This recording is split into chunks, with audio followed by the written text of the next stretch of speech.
When Karen Reed sued the state police in the town of Canton, her complaint put Michael Proctor's text messages in front of us all. We read them, you read them, and we thought that we understood how ugly it got. Tonight, there's a new motion in a different case, a murder case with a black defendant named Myles King. And every report on it says the same thing. This one is worse. We have not read any of the attached texts or GIFs or memes. We're doing that with you right now for the first time. Let's hit it.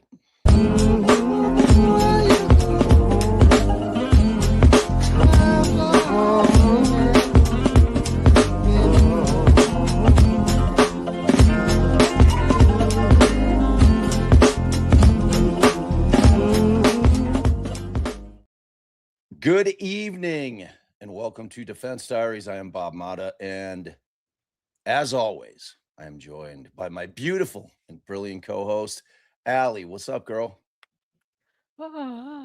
Hey, babe. Hey, all. It was like the crowd cheering for your intro on me. Oh, yeah. Yeah, so here we are, off a tough loss at the tournament this weekend, but we played well. So I'm in high spirits. It was a really fun weekend of softball, but now I'm about to get pissed off. I have a feeling, I think that might happen. What do you think? Sounds like it. I mean, it's sort of shocking that people are saying that we're going to be shocked even more than we were when we read Karen's new complaint, because Rosemary Scapicchio, the lawyer for Myles King, when at the recent status, I guess, on Zoom, she says, well, it's all out there. It's all been out there in Karen Reed's complaint. So I was expecting nothing new. And then everyone's like, whoa, watch out. You're not going. It gets fucking worse. Yeah. So much worse. So yeah. Well, I mean, here's my thing, and I'm sure it's your thing as well. It's shocking to see the actual text messages. It doesn't shock me that there's racist cops. You know what I mean? It's like we have this unique set of circumstances, thanks to the Karen Reed case, wherein this, for the first time since probably Mark Furman, are we really getting to see just how awful some of the people that are cops actually are. And this is a motion that's really going to focus on why that matters. Why does it matter? Why does it matter that Proctor is a racist pig? Why does that matter? Like, how does that affect his job? Well, we're going to get into all that tonight. But before we do, see, there's some quick ground rules we want to go through. The text that ended up getting Proctor fired, obviously those came out of the Reed case. What we're dealing with here is Myles King's motion in a different batch of texts. Okay. And these were pulled the off ones that were initially mentioned in the new complaint for Karen Reed. Right. And that's, some of you out there, I know most of you, obviously those of you that follow this case closely, all this. But just to let people know that don't follow it as closely, what Bob's pointing out is Proctor got fired during Karen's case for the misogynistic and horrible text that he put out there. And now there's a completely different batch. The batch that's been referenced in Karen Reed's complaint against MSP and the Canton police. And we're getting more from that same, I guess, batch or whatever you want to refer to it. From the King motion. But sorry, babe, go on. Where'd they pull these off of? So they got him from his personal phone under a court order. And like I said in the cold open, Allie and I did not look at them. It was hard. It was hard because everybody was like, oh, did you see these? We didn't. Hand to God, we did not look at anything this weekend. The softball tournament helped with that. I think if we probably had some downtime, we probably would have peaked, but we haven't, because we really wanted to be able to give you our genuine first blush response to what we're reading and seeing, because it's important.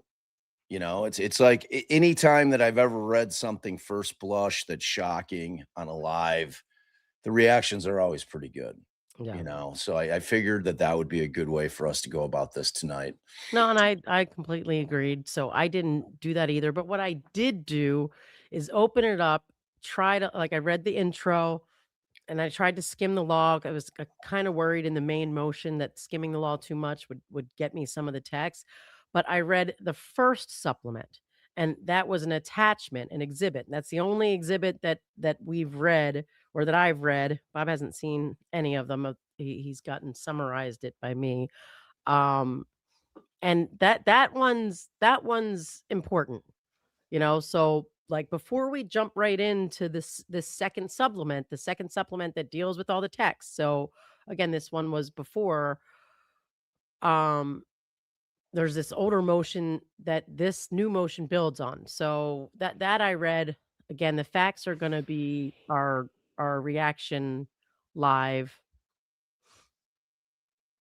Yeah, and I mean, so essentially, kind of the way to look at it is that there's like 2 doors that Rosemary's trying to walk through, and hopefully they meet at the same place as what she's hoping for. So ultimately, but they're different routes to get there, okay? And that's why we feel it's important to kind of summarize the first supplemental. That's the one that you're gonna do first, right, babe?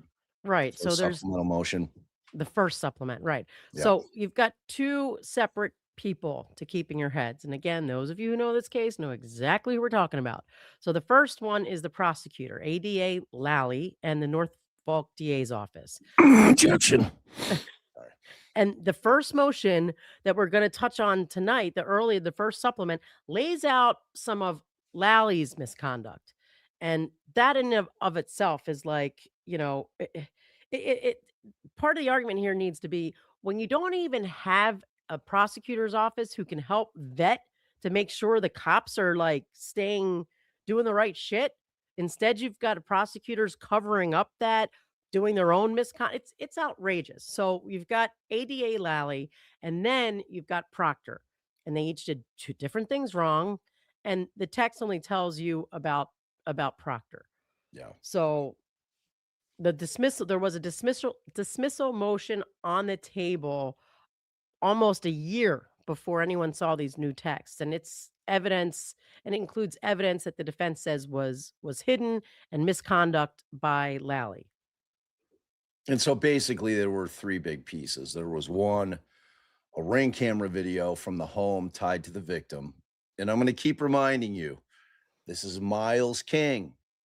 Same characters, same cast of characters. We got Adam Lally, you got Michael Proctor, different case. All right. So don't let your mind start slipping towards Karen Reed, as it might be prone to do, because we're talking about these folks that we've become so accustomed to from that particular case. So just if you find yourself thinking, like, what are they talking about? Like, remember, we're not talking about Reed, we're talking about Myles King. All right, so there's this ring cam video tied to the victim, and it's from a house. The grand jury that ended up indicting Myles King was only shown a snippet of that video.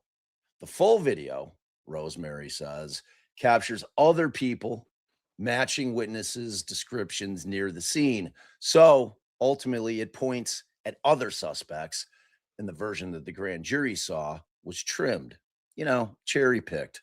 And then By 2, Lally. by Lally, of course. So 2, there's DNA. So testing the defense finally got in 2025 excludes Myles King from the DNA on the gun that the Commonwealth is calling the murder weapon. And they say that the prosecutor, Adam Lally, sat on that test for over a year. And then finally, there was a witness named Michael Turner. Now, the Commonwealth itself called him a good Samaritan who would help the victim. And for some reason, at some point, Michael Turner asked for a lawyer. That fact was withheld, and then Michael Turner died in 2022. And So, and hold on to him. Remember him. right, because it's gonna be important, and it some way it comes back in the new motion, but I didn't get the full picture of it because, like I said, I was trying to skim it. But there's also this, like, a grand jury problem. So, Lally used the grand jury to subpoena King's recorded jail calls, right? And when you get a grand jury subpoena, that's supposed to be like the grand jury has asked for this, and it's part of the grand jury's investigation, right? But what happened here was he sent the subpoena to Proctor. Proctor sends them to the jails, and they get the recordings, and he's listening to the recordings. He's using it to get passwords and, like, get into his social media, find out information about the case, the witnesses, his King's family members, all these things. All right. So then he realizes recently in 2025 that he never returned those to the grand jury. So when a grand jury sends out a subpoena, instead of it going to the prosecutor and the police for them to do like their own investigation, it goes back to the grand jury. And then if the grand jury says, "Oh, you guys, we're going to release this to you guys. You guys need to see all this stuff." Then it gets released and they get to do like their investigation. So what Lally did when he realizes, holy shit, I've been using these documents to build my case and investigate and shit I want to present at trial, but it was never returned to the grand jury. So and this is years after the guy's indicted. So there is no need for a grand jury anymore. He subpoenas a brand new grand jury and gets them these texts and gets them to issue the return back to him. And it's like, it just shows. See, the thing is, you can get a subpoena for those things really easy. Did not have to rely. You're muted. You're muted. It's my cough button. And we're talking about just a regular subpoena, not a grand jury subpoena. Right. It's like there's no expectation of privacy. They get turned over to the prosecution all the time. It was just a matter of paperwork. But then when he realizes either Proctor, whoever made the mistake, and I think it's the prosecution for not putting it back in front of the grand jury, instead of like fessing it up, issuing his own new subpoena, like a regular subpoena, and then saying, "Hey, we did this wrong, but no harm, no foul, because it's inevitable discovery. There was still some process. This was like a technical thing." What he does is he sneakily opens up, presents this stuff to a brand new grand jury when it's completely improper. He's That been he indicted. convened only for the purposes of trying to cover his ass from the first one where they didn't return the subpoena to the grand jury. So do you guys understand what's going on with this? Like, because it's important to understand the distinctions. So there's a grand jury, and I don't know if it was an investigatory grand jury or if it was one to indict him. But whatever he does when he sends the grand jury subpoena off, Proctor goes and gets all the shit, and then it never goes back to the grand jury. Now, whether that was by accident, whether that was on purpose, I don't know. Allie doesn't know. But like Allie was saying, instead of Lally years later saying, oops, wow, we never returned this thing, instead of just going to get a regular subpoena, he then reconvenes another grand jury that had no purpose. There was nothing that was going to go on with it other than to make it seem like that's when he got the information. It's just Or gets it released to them. Just shows that it's the Lally will do shadiest shit of all time. any right. It's super shady. Lally will do whatever it takes. And we'll just have to see how that plays out, because it might not have been that big of a deal on his own if he had fessed it up, but just the sneakiness and like the just abusing the process however he sees fit, and not taking the steps that you need to take, and then instead of being like, oops, defense, judge, this is what I did, this is how I'm cleaning it up, no harm, no foul. He just sneaks around and do like whatever else. So there's that. And then I just want to pull up this motion. You guys have to hear this. And most of you already probably know this, but we're just going to talk about it now as it deals with Um, no, that's where am I? Okay. All right. So, oh, almost went up to the Whoa. real motion. Whoa. Whoa. Wait, I got to get to Whoa. page. Whoa. Not Whoa. looking at any of that. Don't worry. Okay. Whoa. All right. So, first of all, you've got Lally just like lying in court and misleading the court about discovery and how long it's taking. Objection. I mean, they've been a motion for discovery since December 2021. So we're talking about Lally saying like, "Oh, the bulk of the disclosure has been provided. There's not much here. I'm going to double check. I'm going to look at some things. Yeah, 30, 60 days. We should have all of it." And then counsel's like, "Well, defense counsel's like, "What? It doesn't take this long to get a warrant. Like, what's the holdup?" And they've been waiting for this evidence for months. And then, like, the court specifically asks Lally, because this warrant was post indictment, if he had filed a motion with the court. And Lally said that he did, which he never did.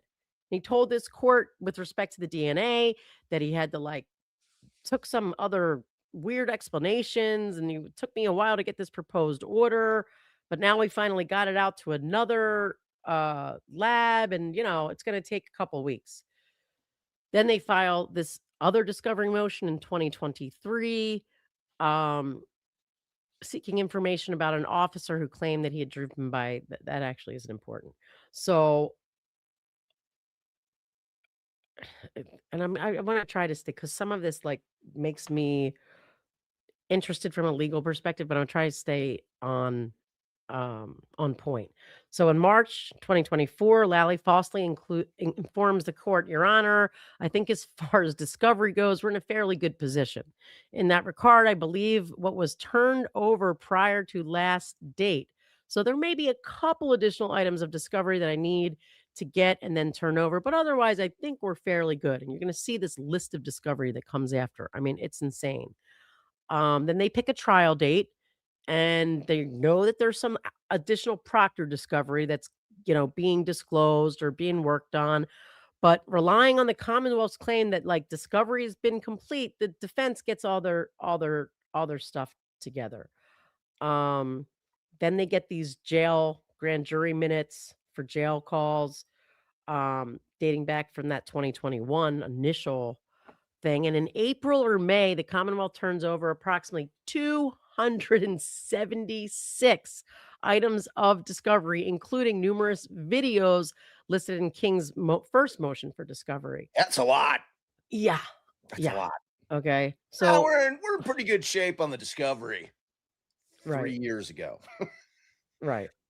I mean, that's Um, a case worth, like a full case worth of discovery. 270 plus. I mean, that's an exceptional amount of discovery for them not right. to have turned over. And then this is the part about like the those jail calls that Proctor and Lally received the jail calls. Proctor listened to them, took notes. He shared it with Lally, but the DA never submitted the calls to the grand jury that indicted King. Instead, him and Proctor used the information to learn from the jail calls to further their investigation, including seeking a preservation order for King's social media accounts, using the King jail calls to learn usernames and passwords. Proctor learned the names and cell phone numbers of King's family and friends, the identity of one of the witnesses, only known by his nickname, and it was used to investigate. And they talk about how years later, when Lally was alerted or became aware of this error, sometime in early of 2024, Proctor sent the 2021 grand jury subpoena back to the jails and got the jail calls again. And that was an abuse of power because you're using it in 2024. This is old. There's no grand jury anymore. And they want a hearing. The further hearing is required, necessary to determine if Proctor was acting on orders from Lally or if he took it upon himself to do this with the subpoenas. Then, without notice to this court or King, Lally went before a different grand jury, January 2025, where he informed this grand jury that he had the records of King's jail calls, but could not use them at trial unless they were returned by a grand jury. ADA Lally made it appear that his request was commonplace and that the grand jurors should not be concerned about it because King was already indicted. They want another hearing to determine whether if ADA Lally was authorized by a supervisor or discussed it with anyone. They want to know, how deep does this go? Is he just off doing this shit on his own, or everybody in the district attorney's office knows this is going on and is just like, oh, go do this bullshit, you know? So they said that they believe after further hearing they can demonstrate abuse of both the grand jury subpoena power and abuse of the grand jury itself. So then they talked about the three things that Bob told you. And then this is I was going to quote this, but it's not that important. This is really another shocking thing. Let me see where it's at here. Okay, so they're saying that, that the Commonwealth needs to be sanctioned for their blatant discovery violations. So it says prosecutorial misconduct that is egregious or that results in violation of a constitutional right may give rise to a presumptive prejudice. So they go on to say King has recently learned that A.D. Lally's egregious misconduct is not an isolated offense, and a further hearing will demonstrate the systemic failures that plague the district attorney's office relating to the duty to produce exculpatory evidence. In evaluating the need for remedial sanctions, um, in addition to discovery violations in the King case, ADA Lally has been accused of failing to disclose exculpatory evidence in Reed and in this Carlo Thomas case. Um, and they say in Reed, at a minimum, Lally failed to disclose exculpatory Sallyport video. We know all the other shit that Lally had done. But here's what he did in this Thomas case. All right. ADA Lally failed to disclose the fact that a police officer who appeared before the grand jury as the arresting officer was fired from his job prior to his grand jury testimony. ADA Lally secured a letter from the chief of police temporarily reinstating the officer for the limited purposes of his grand jury appearance. Then the Commonwealth elicited testimony from the officer about his position as a police officer and his duties and his responsibilities as a police officer. Bob, speak. I mean, that's outrageous. It's just insane. I mean, you get It's what she's saying, right? Like, Lally said, "Hey, I need this cop. I understand he's no longer working for the department. However, I'm here's gonna what we're need gonna you to do. reinstate him just for a minute, just so I can get in front of the grand jury, even though we all know he's not really a cop anymore, but we're gonna present him as if he is to a grand jury." That is so terrifying in so many different ways because What a when you scumbag. allow the government to pull shit like that and it goes unchecked, if you don't believe that the government will continue to do it, you're living in a dream world. Like, the thing that means the most to me about the fact that Michael Proctor and his bias and hatred has been exposed is that it's really gonna open the eyes of people all over the country about law enforcement and some of the folks that work in law enforcement with all that power that I'm always talking about that they get with that gun and that badge. And, Allie and I have been in the system for a long time, and whenever we would come after cops in any of our cases, it was always that, "Oh, you better tread carefully." And that's coming from the judge to us. "This cop's been testifying in front of me for 15 years. He's got a badge. He's got a gun. He's credible." That's been our experience forever. And it's been bullshit forever. So when cases like this start to expose the reality of what's going on, it's a huge win for us as a country, for the defense bar, for defendants, for the citizens that those cops are paid to protect and serve which is you guys. We can't have shitty people, shitty human beings being cops in this country. There's too much at stake. When you're talking about people's lives and liberty, it's too much at stake to allow people that should not be in those positions of power to be in those positions of power. And the hope here is that there's going to be changes, entirely new hiring processes. There's got to be psychological examinations that really, really dig deep because we just can't have people slipping through the cracks. And I haven't even read the new batch, but I can guess how bad they are, and we'll see how bad they are tonight.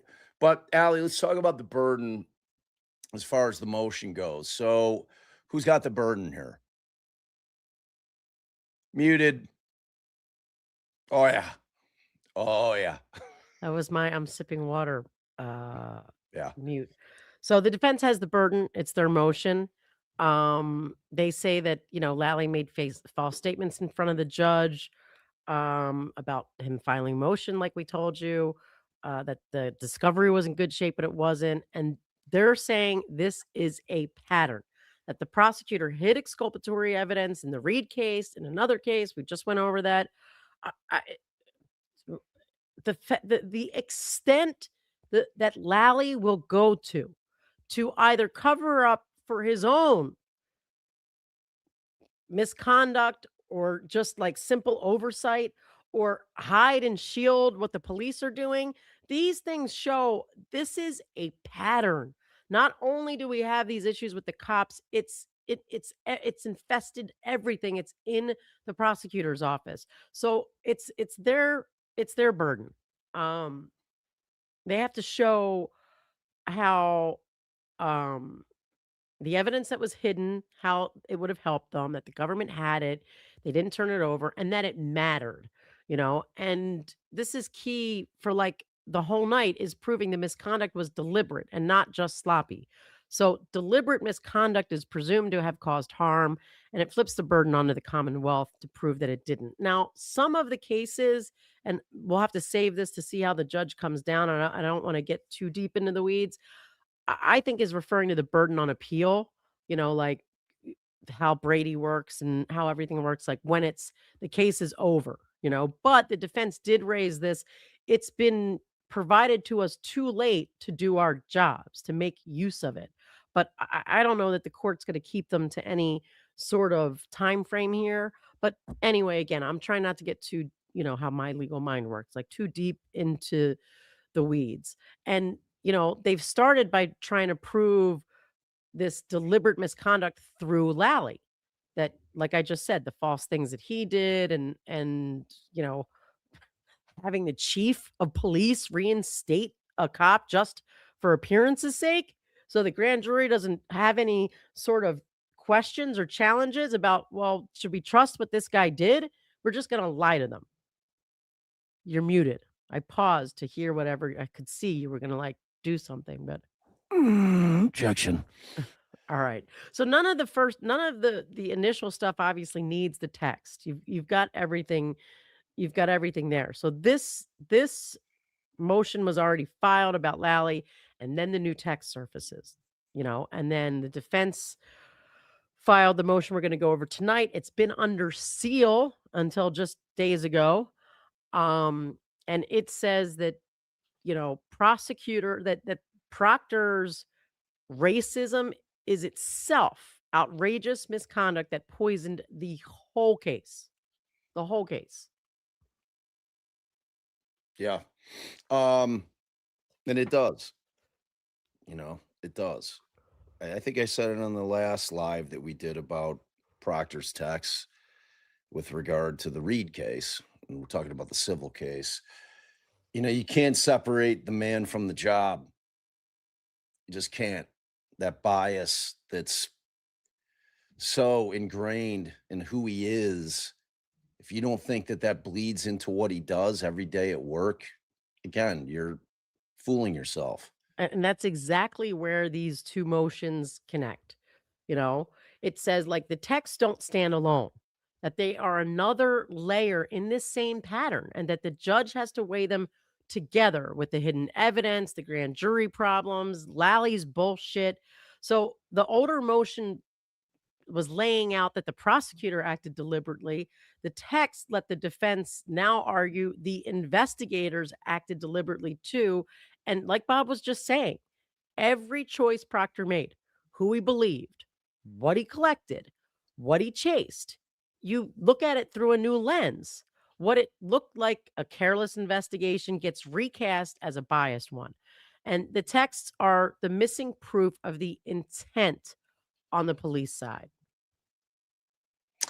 Yeah, and when you're thinking about a cop that's racist or incredibly biased, just think about any kind of situation, like where Proctor's in a situation wherein he's interviewing or talking to a person of color, like a black person at a crime scene. And, he's looking at this person. And now that we know how he thinks through his words that he has texted over and over and over and over, what do you think he's thinking when he's listening to a black person that's telling them what they said happened? Especially if that person is somebody that Michael Proctor thinks might be a suspect. Do you think Michael Proctor is leaning towards, yeah, I believe this guy? Or do you think that he's leaning towards the racist pig that he is and the Right. thoughts that come along with that? Well, You know, let's get into it then. Right. Let's start reading it. Let's go. Let's do it. You want to read first? You want me to? I don't care. Whatever you want to do. It's your All call, right. baby cakes. On August 14th, King filed his supplemental motion to dismiss for egregious governmental misconduct, which discussed the Commonwealth's discovery disclosures and violations up to notice of discovery 14? No, 19. Wow. On August 6th, 2025. Since August 14th, 2025 filing, the Commonwealth has made 7 additional discovery disclosures, including the October 30th, 2025 first Proctor phone disclosure and the November 2025 second Proctor phone disclosure. These recent disclosures demonstrate egregious misconduct on the part of the Commonwealth. Proctor's text and photograph reveal such deep-seated and atrocious racial animosity that infected the entire investigation in violation of King's rights under the 6th and the 14th Amendments to the United States Constitution, Article 7 of the Massachusetts Declaration of Rights, such that dismissal is required. Citing to numerous Massachusetts cases, some federal cases, and they go into the factual background. Go ahead, babe. All right. Factual background. King incorporates the arguments in his original motion to dismiss, filed May 28th, 2025, and his first supplemental motion to dismiss, filed August 14th of 2025, which is also attached. That's the one we just read. The other one's not attached yet. Right. Or wasn't attached, but. So the Proctor materials disclosed on October 30th and November 20th of 2025 do not stand alone. They constitute another layer in the cumulative pattern of egregious government misconduct already pleaded in King's first supplemental motion to dismiss, and they must be evaluated together with the discovery violations, the withheld exculpatory evidence, and grand jury irregularities documented there. So, and she cites a couple of cases. Now, the procedural history of Proctor's personal cell phone. So this is how we got here. This is how we got here, right here. So on April 14th of 2025, King filed the defendant's supplemental motion for discovery relating to ex-MSP trooper Michael Proctor and his associates and supervisors. King specifically requested Proctor's personal cell phone from the dates of this indictment to his firing. And that's cited the motion at 1. So on October 24th of 2025, King filed a motion to preserve and produce Proctor's cell phone records, including Proctor's personal phone. That same day, the court, Judge Doolin, ordered the preservation of Trooper Proctor's personal and work phones. On June 17th of 2025, Judge Doolin allowed King's motion to preserve and produce cell phone records for Proctor's personal cell phone.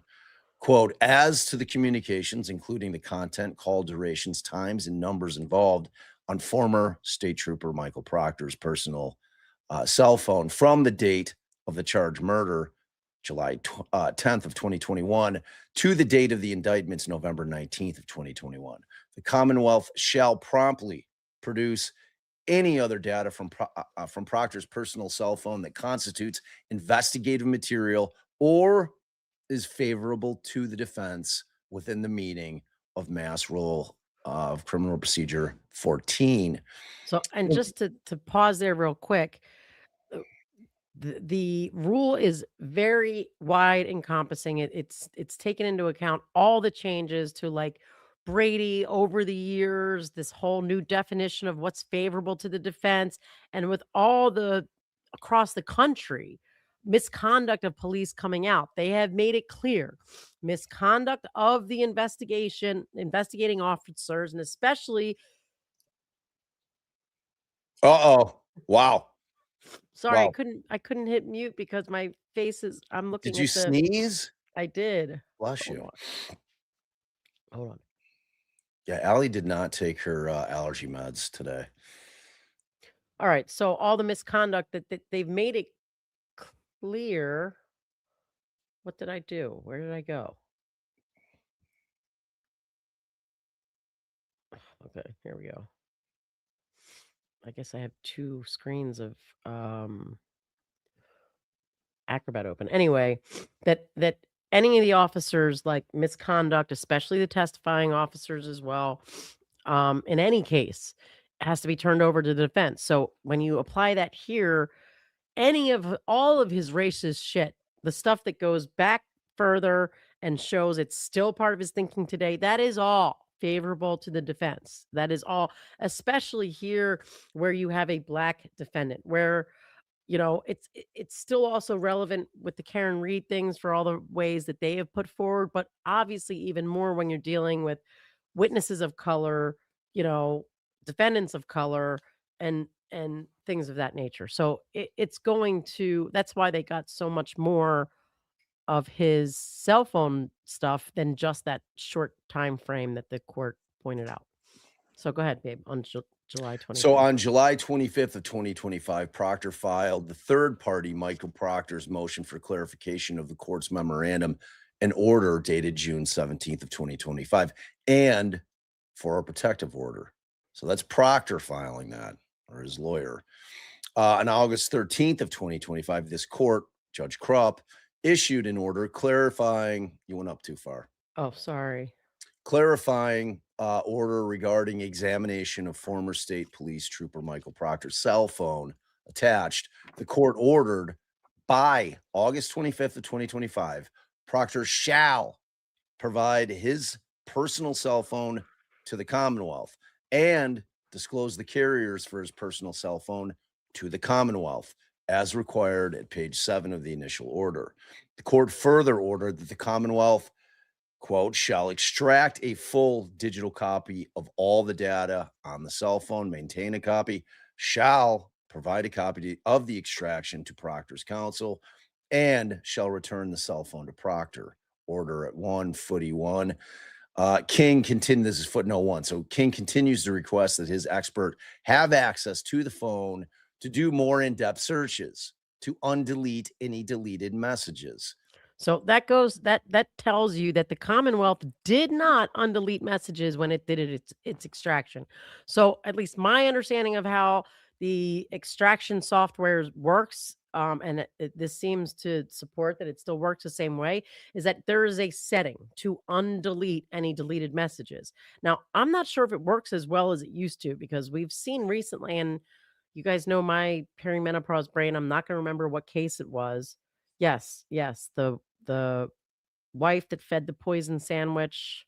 Corey What's her name? Richmond. Yes. We couldn't get some of the deleted texts, I think, and I'm like, what is happening? Why aren't they being able to undelete text?" So, I don't know, but my understanding was always that it's a setting and you have to tell it to undelete it. And at least from what Rosemary Scapicchio is putting here, that's not something the Commonwealth did. They're like, "All right, we weren't told to undelete deleted messages, and we're not gonna do it." So she wants access to the raw data so that her expert can try to recover more things than the Yeah, no Commonwealth shit. recovered. I mean, Of course. are we still at the point where we're trusting anything that the Commonwealth Trust me, or bro. Proctor says or does, right? Trust me, We bro. can't be. We No, can't be. And no, we're not. no. I mean, the defense should have access to that. They should be able to pull their own extraction. It's shady shit. It's shady shit. And we can't have it. We can't allow it. So on October 16th, the Commonwealth filed a notice for discoverable information under Mass Rule Criminal Procedure 14b2 and motion for additional time to complete review of former state police trooper cell phone. Then on October 30th of 2025, the Commonwealth disclosed the first batch of Proctor's personal phone materials to King. This disclosure contains some of the most heinous, racist, and disturbing conversations that counsel has seen in over 30 years of practice as a criminal defense attorney. Now, I know that a lot of you first ran into Rosemary Scapicchio when Melanie first covered one of these very motion hearings that we're talking about here. I remember when Mel had that on. I had watched trial 4, which is the Sean Ellis case, which Rosemary was Sean's attorney about 3-4 years ago. So I'd been knowing about Rosemary Scapicchio for a hot minute. So when she got involved, even tangentially, in the kind of Reed universe, I was very excited because I knew that everybody who had never heard of her was going to really, really love her because she's an absolute badass. She fears no one and nothing. And if you think that's easy, it's not. For the reasons I was talking about a little bit earlier, you work in these counties and you're in front of the same judges. You're dealing with prosecutors. You worry about relationship with prosecutors affecting other clients if you're flamethrowing them. Rosemary doesn't give a shit. The only thing that she cares about is the truth and justice. She's a hero. I've been loving her for a long time. Like I keep saying, I can't wait to get Rosemary and Allie on the same screen in the very near future because then I'll be fangirling hard. All right. So on November 20th of 2025, the Commonwealth disclosed the second batch of Proctor's personal phone material to King. This disclosure contained both disturbing text messages and racist photographs that no person, never mind a sworn officer of the law, should generate, share, and celebrate. All right. Is this where it starts to get ugly? Yeah, let me go to footnote 2. King is also filing a USB drive under seal. Okay, okay. The text. Okay, so she obviously doesn't use the full N word, which I was surprised that the other lawyers even wrote it out. Um, but I think just as we start to read, we're going to, you know, any racist slur will just like even if it's not if it's the N word equivalent or whatever for anything, we'll just say the a black slur, an Asian slur, a Jewish slur, something like that, because I'm expecting that from the first go around with Karen's complaint. So am I reading these? Uh, okay. No, I'm asking you because you could go. You could keep going. I mean, we'll take turns. Okay, man, I do need some allergy medicine. All right. So here's some examples of text messages sent by Proctor to the group chat. This double standard reversed racism that N words get away with absolutely infuriates me. Now you go, babe. Detroit should be destroyed along with places like Flint, Michigan. They're breeding grounds for N-words to run wild. 9 whitey people and 3 black slurs on the jury. I don't know, should I what words I should say and what words I shouldn't? I was planning on tying an N-word up and dragging him from my bumper through the streets of Randolph. Oh my Is god. this fucking guy for real? Can you imagine this guy dealing with Oh my any god. person of color? I'm Like, reading real life? ahead. Oh, man. This is disgusting. Are you not reading ahead? I can't okay. I'm not reading ahead. You see an N-word, just kill it. Ha, ha, ha. Cookie, let's get some horses in white sheets and burn a cross in the arboretum. Hope she gets raped in the ass by a gang of 300-pound N-words. Um, hey, N-word, go fetch Sir Bear his wings and pizza. Ha ha, I am up. Just got some black slur pulled over who is unlicensed and debating arresting him or giving him a summons. So that is obviously clearly important that he's tying this into his job and his decisions that he makes in his job. This is unfucking believable. I honestly cannot believe that the state has been sitting on these. I'm planning on tying up an N-word, like, and not done a What's even worse is that his department knew and they kept him on. yeah, It's a culture. It's an absolute culture, and it's scary as hell. It's absolutely scary as hell. I mean, it's so disturbing. It's such a profound level. You literally cannot trust anything that this guy touched at all. At all. Like, he will do or say anything that he needs to effectuate the arrests and the prosecution of a full race of people that he hates. I mean, that's bottom line. And if you're all right with that, you ain't my people. right. It's that simple. This isn't a joke. This is so incredibly disturbing that it physically makes me feel ill to think that this guy's running around, and he is not a one-off. No. He is not. This is not an isolated problem. This is a problem not just in the Commonwealth of Massachusetts. This is a problem everywhere in the United States. I promise you. I promise you.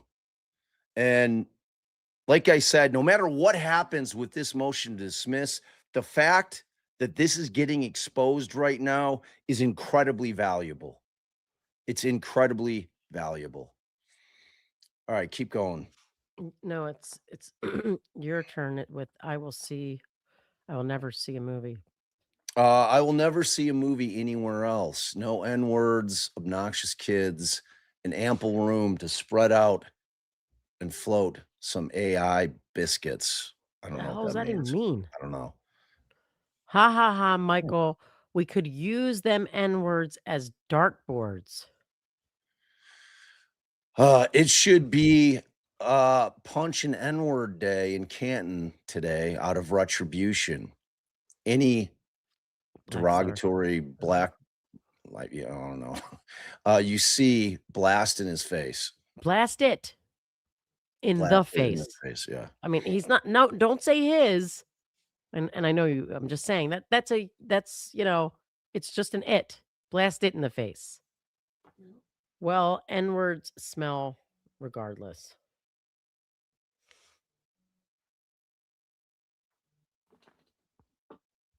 It's you, babe. What did he disappear? What happened? No, Scarlett was asking me a question about somebody I have no idea who they are. All right. Is it the first one I'm reading?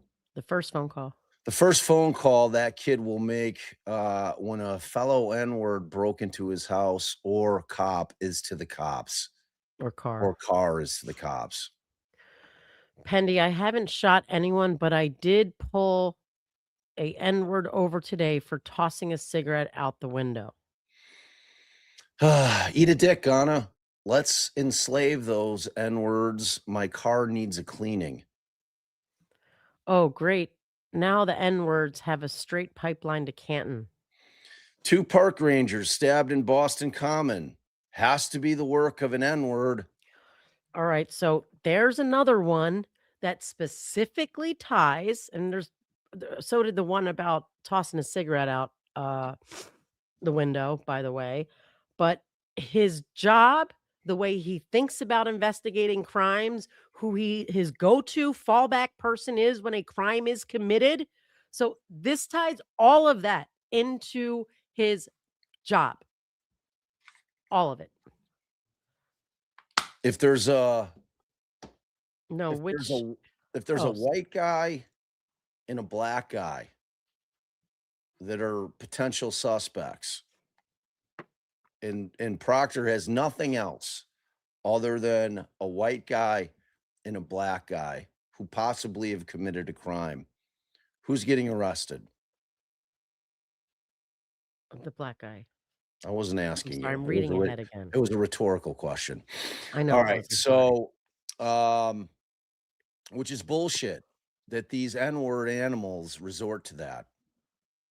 I'd rather a Just black derogatory. slur, yeah, or derogatory slur. I just shoot the N word or scare him off by telling him he has to work. Wow. And that they Um, gave a date for that one. So that was 10/1 of 2018. and the reason that Rosemary's listing dates is because she needs to show that these aren't in the All of them. past. This is All of them. stuff that's still going on currently. Um, Kenner, these N-words are holding signs for you at the All-Star game, 7/9/2019. So these are some texts that Proctor received from other members of the group. Uh, Ape Economics, a financial system run by N words by which a prosperous nation is converted into a cesspool of poverty and misery by Kevin Foley. Uh, okay. Ape Economics, a No, financial I just read that. oh, I wouldn't police the black neighborhoods. Honestly, let them do it themselves. Fargo. In response to the above, Kevin Foley stated, "Let them kill each other." My question, what country treats blacks as well as America? What country offers them a better quality of life? Even 3-year-old black slurs are terrible humans. Fargo. I don't know if that's like code for something. Or if he's quoting Fargo? No, those words are in Fargo. I don't remember those coming from Fargo, No, come on. and I've seen Fargo many, many times. Shoot a derogatory term for a black person, Larry Kennedy. This is why I hate derogatory black person term, and we should send them all to an island to kill each other. Larry Kennedy. I hate N-words, Kevin Foley.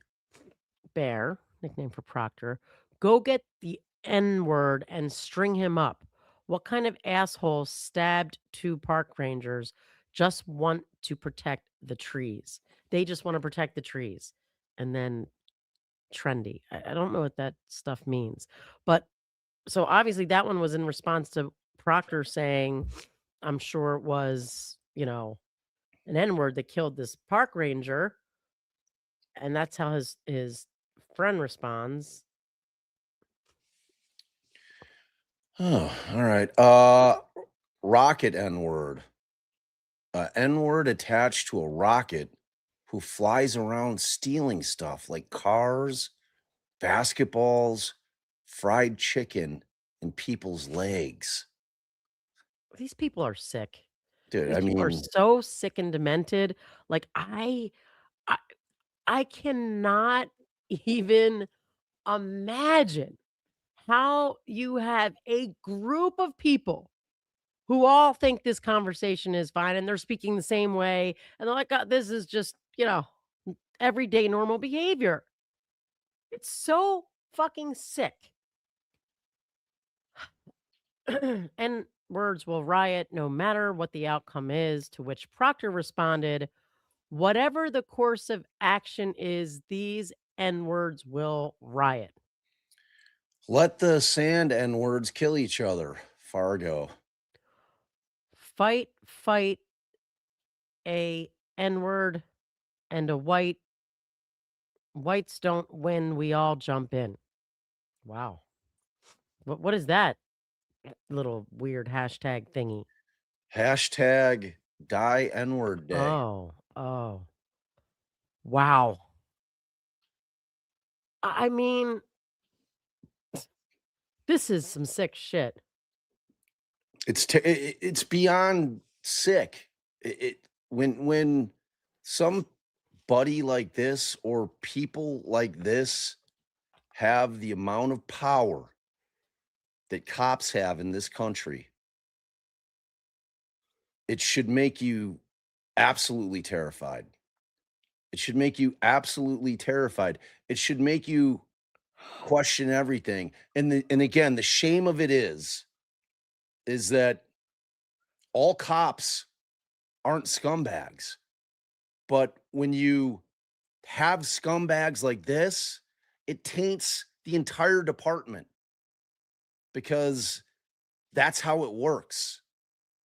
I mean, I don't know if there's the good cops that are in these departments are privy to the way these guys operate and how these guys think, but it's one of those situations where you have a department and you've got this systemic sickness that's going on, and it's how a group of them think, and then it becomes a group think mentality, and then they're taking it to the streets when they're putting their uniform on in the morning and getting their badge affixed and putting their gun in their holster and walking out the door for another day's work.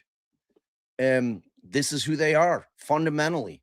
I mean, It's human thankfully, beings. every black person who accused prior to this, accused Proctor of wrongdoing, of lying, of beating them, of falsifying information, they're going to get a second bite at the apple. And anyone who can prove that they made these allegations before, maybe to their lawyer, I mean, other people that haven't done it before might also, get some window in, but at least these people are going to have, like, some kind of avenue.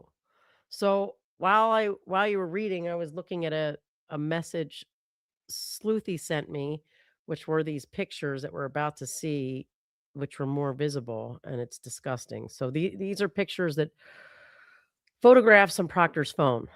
So I mean, I don't know that I need to put up the more clear ones. You can kind of clearly see these. No, I'm gonna put them up. It's this is so disgusting. I just can't even.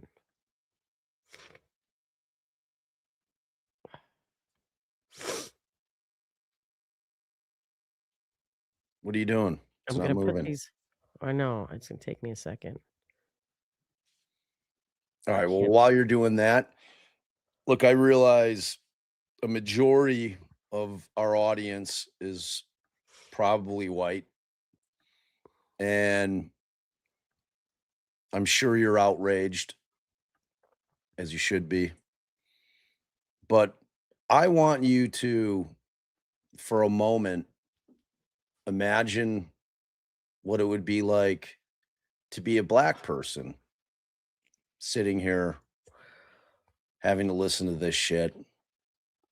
And imagine, if you will, if you lived in the Commonwealth of Massachusetts and these are the guys that you deal with day in and day out. Day in and day out. Black people have a much different experience with law enforcement than white people do. If you don't think that that's true, you're full of Now you shit. do. I mean, you got this right here. So, just if it's not hitting home like it should be, just if you can, for a minute, imagine that you're a black person sitting here hearing this shit. I imagine that a lot of black folks are like, well, yeah, we We told know. you. We know. We've Right. been telling you. We've been Right. telling you for a long time. You didn't want to hear it. You didn't want to believe it. I mean, this is it. All right. We So just don't here, get this kind of opportunity to get into cops' personal phones to see who they really are. And it should scare the shit out of you. It's infuriating and it's terrifying, both. It really, really is. And it's outrageous. It's so outrageous. You can't trust anything that Proctor's ever touched. When you hear Rosemary saying every case that Proctor touched, every conviction has to be vacated. You don't like that shit? Too bad. yeah, hire better people. Hire better people. Hire human beings that aren't pieces of shit that have that much power. That's your answer. It's a simple answer. Just hire decent people. That's all you have to do. And there's plenty of decent people out there. This guy should never, ever have been given a gun and a badge, ever, at any point. If they can't weed the most disgusting out, they need to revisit all of their screening mechanisms, period. This fucking scumbag passes through, you got to revisit all of your shit. They need to be closing, they need a entire special police force and special prosecutor to take over out there until they clean their shit up. This is not a big town. This isn't even Boston, for God's sakes. This isn't New York City. This isn't Chicago. It's a tiny little town. Get your shit cleaned up. Like, when you see something like this, do something quickly. You just sit there and let it all fester and keep going until you absolutely positively can't anymore because the whole fucking world knows about it. But they just let this shit keep going. Clean your fucking house. Clean your fucking house. Judges say, I am not going to stand for this. Elected officials say, holy shit, we need to do something. And every day that they don't, fuck them. Every day that no one stands up and says, this is not right. We have to do something so that our community knows that not only can our police be trusted, but our law and process can be trusted. And the fact that they don't do anything is just as fucking bad. Like, it do something. And hopefully, between with what Karen's doing, but even more so, obviously, just because it's in the criminal courtrooms, what Rosemary is doing is going to bring about change. Not some asshole saying, oh, the Lally Port videos evolved. It's been like that for a year. Everybody's video is inverted. Really? Fuck you, prove it. Fuck you, prove it. And I'm When just here to tell you, were you still ranting? I was just gonna Want say, to. when is someone gonna say enough is enough? I mean, it's going to hopefully be the judge in this case. Hopefully. That's where I it mean, it starts. happened in Spencer's, but I'm serious. They need, like, hold up, wait a minute. Don't let this Lally fucker back into my courtroom until there is some sort of investigation. We need an internal investigation. We need a special prosecutor's office to take over everything.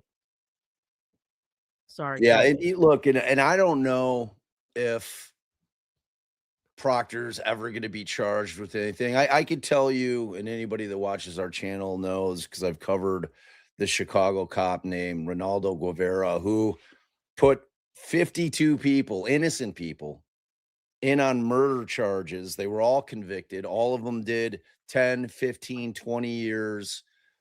43 of them have been exonerated as his misconduct, which is so disgusting. I mean, people lost hundreds of years collectively of their lives because this Guevara scumbag was just trying to close cases so he could rise up And you're in using the that ranks. name, but it included obviously an entire force almost of off it wasn't him His alone. whole crew.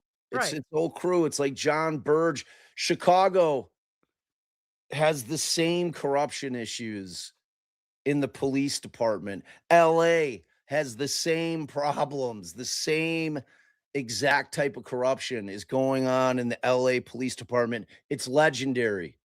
This is not a Massachusetts problem. But You're this just does getting show to us see a cop just completely unclothed in terms of who he really is through his text messages. You're getting to see it with your own eyes. We don't have to guess. We don't have to guess anymore. And again, Proctor is not a one-off. And I saw Fargo as somebody's name. Fargo's not a none of these guys are one-offs. and this just It's shows us that it's not limited to big police force. It's not limited to cities. It's limited to small towns. It's everywhere. And it has to start with the vetting. It has to. Can you think of any other way to start? no, it's got to be the vetting. It's like the psychological examinations on cops has to be top tier. It can't be some kind of bullshit where, they're just going in, they're answering 50 questions. They're like, he's fine. It can't be that. They have too much power. They have too much power. I'm telling you, a cop can change your life in the blink of an eye. In the blink of an eye. And we That's how can't much trust power they have. this fucker to prosecute anyone fairly. This just shows, I mean, that he's the kind of person who cannot handle any investigation at all fairly, trustworthy, unbiasedly, period. And that and literally everything he touches is poison. And this motion's going to touch on it because this is obviously like you don't get motions like this because like Bob said, you don't get to see inside the mind of a police officer to prove its inside thoughts. And now you do. So as we flesh through this, you'll see how this is the law is going to have this is a first time thing and the law needs to adapt to it and it needs to react harshly. It needs to come down just like the picture of our thumbnail. It needs to pound down not only on the cops but on the prosecutor's office. Period. Now, do you want any more ranting before I pull up these next two pictures? No. All right. So these are the two pictures and better being able to see them. So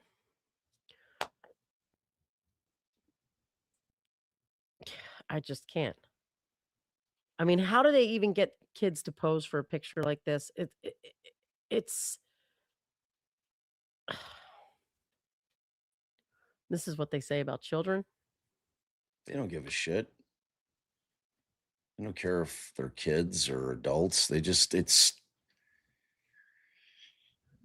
unthinkable, really. I mean, this is some like 1700s type shit.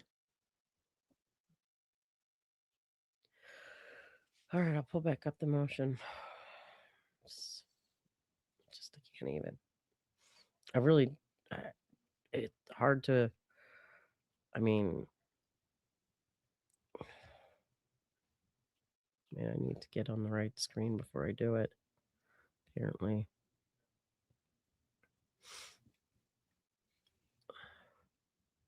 Oh gosh, there's more. Mm, mm, mm. Okay. All right, so these are more of the pictures. This shirt is allowed to say the N word because it's black.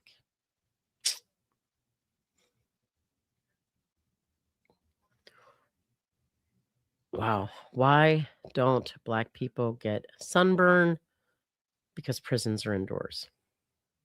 These are only snippets of the derogatory language and offensive photographs that Proctor and his associates used consistently in their group chats from 2013 until 2023. Go ahead, babe. Uh, what is it? You went a little too far up.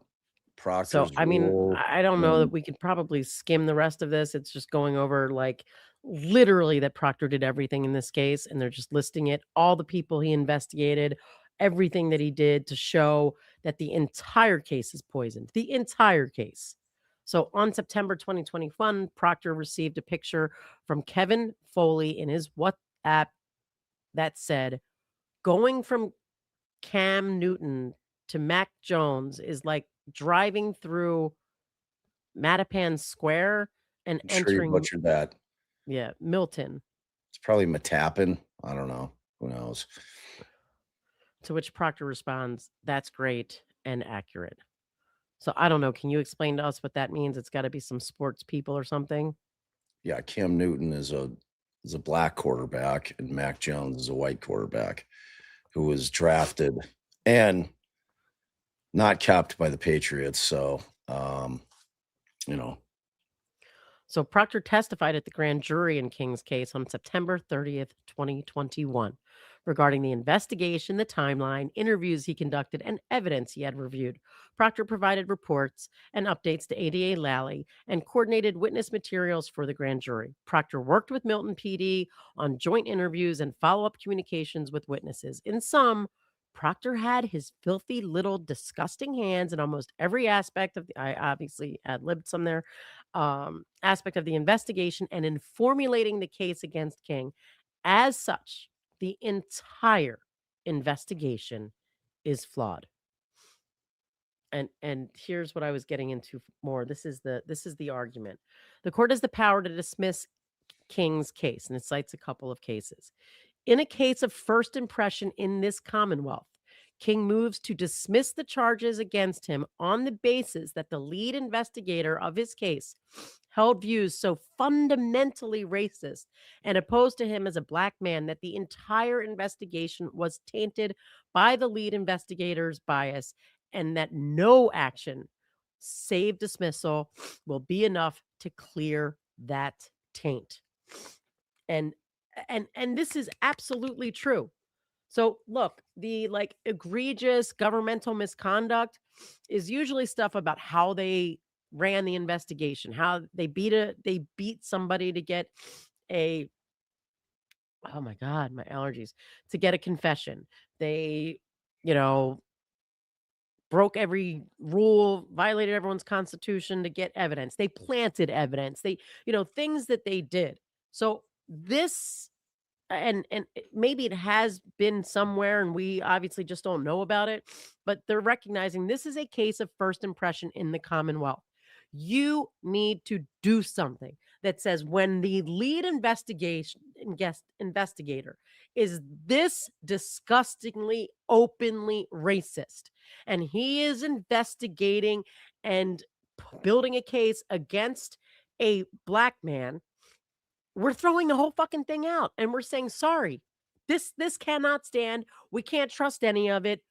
So long, goodbye. If y'all want to start over and you can find completely new stuff, I mean, then maybe something, maybe not. I mean, I don't even know, but you know, that's what she's saying here. And in the alternative, King requests that this court dismiss the charges against King based on Proctor's egregious misconduct to create a climate adverse to repetition of that misconduct that would not otherwise exist. She's saying you've got to make sure this doesn't happen again. It's like the exclusionary rule.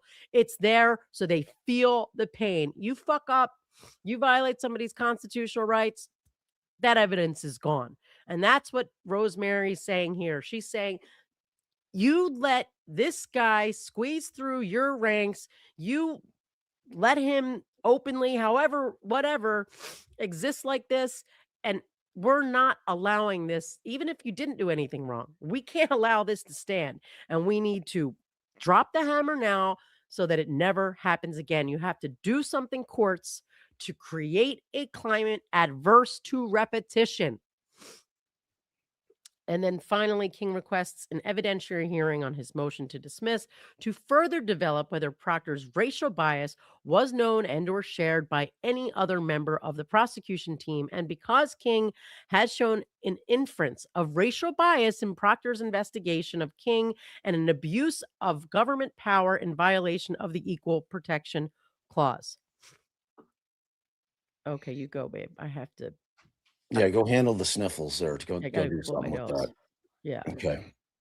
So the lead investigator's racism constitutes egregious government misconduct that tainted every aspect of the investigation, such that King can never have a fair trial. A, the standard for dismissal based on egregious governmental conduct or misconduct.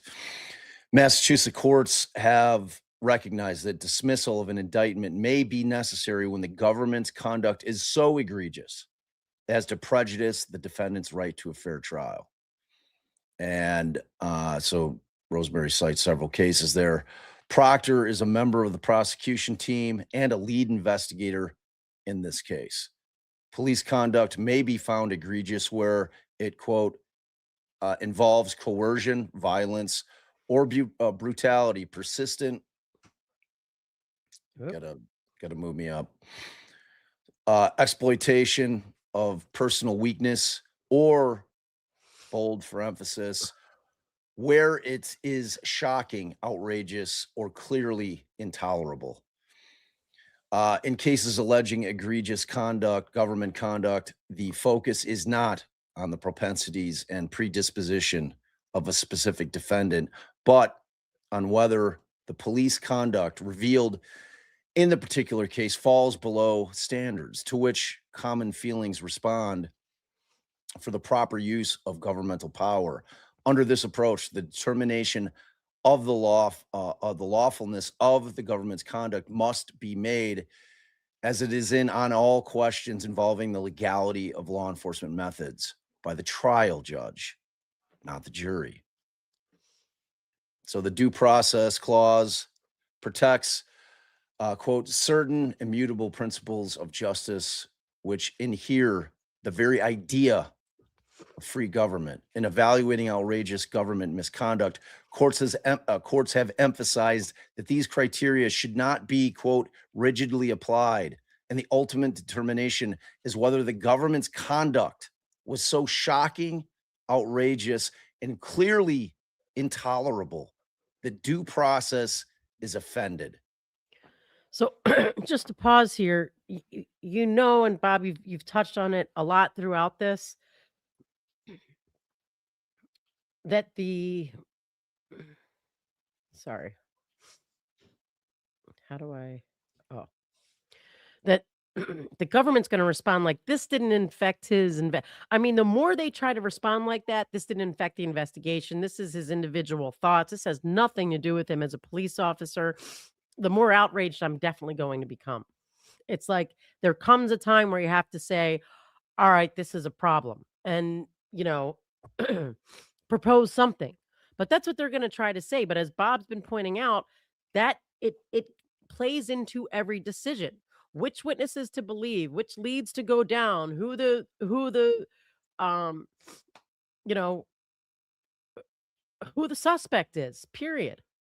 You know, and the law doesn't really have a clear answer on this question because this precise thing hasn't happened, you know?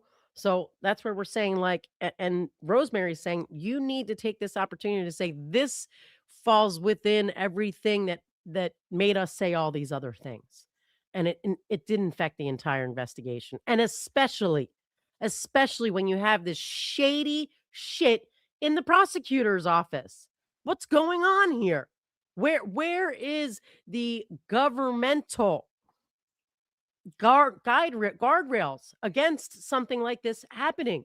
If you can't trust the cops, then at least you can think you can trust the prosecutors to catch it, to fess it up, to put it out there and say, here's the good, the bad, and the ugly, and we're gonna make our case the way we can. But no, you've got Lally, who will do whatever the fuck it takes to cover up, conceal, and strengthen his own case. And we're seeing that time and time again. So I really just like I really hope we see what happened in the Aaron Spencer case here. Like you're saying that this is the judge who's going to say enough is a fucking enough. And I need you to prove to me. I need someone to do something that tells me that all of this is been investigated and you're getting rid of anybody who's dirty and our public, our community can trust us and they can at least trust when we see a problem, we're going to take action to address it. But it hasn't happened yet. It hasn't happened yet. And I felt like there was enough in Karen Reed's case between first you get Lally, and then when they put in a special prosecutor, you get some piece of shit who does the same kind of shit, misleading the jury, being disingenuous, just lying. Like, what in the hell is happening? And what can our system do to correct it? And when will someone say, "Well, shit, we need to be doing something different"? I'm not sure what yet, but sure as shit not this.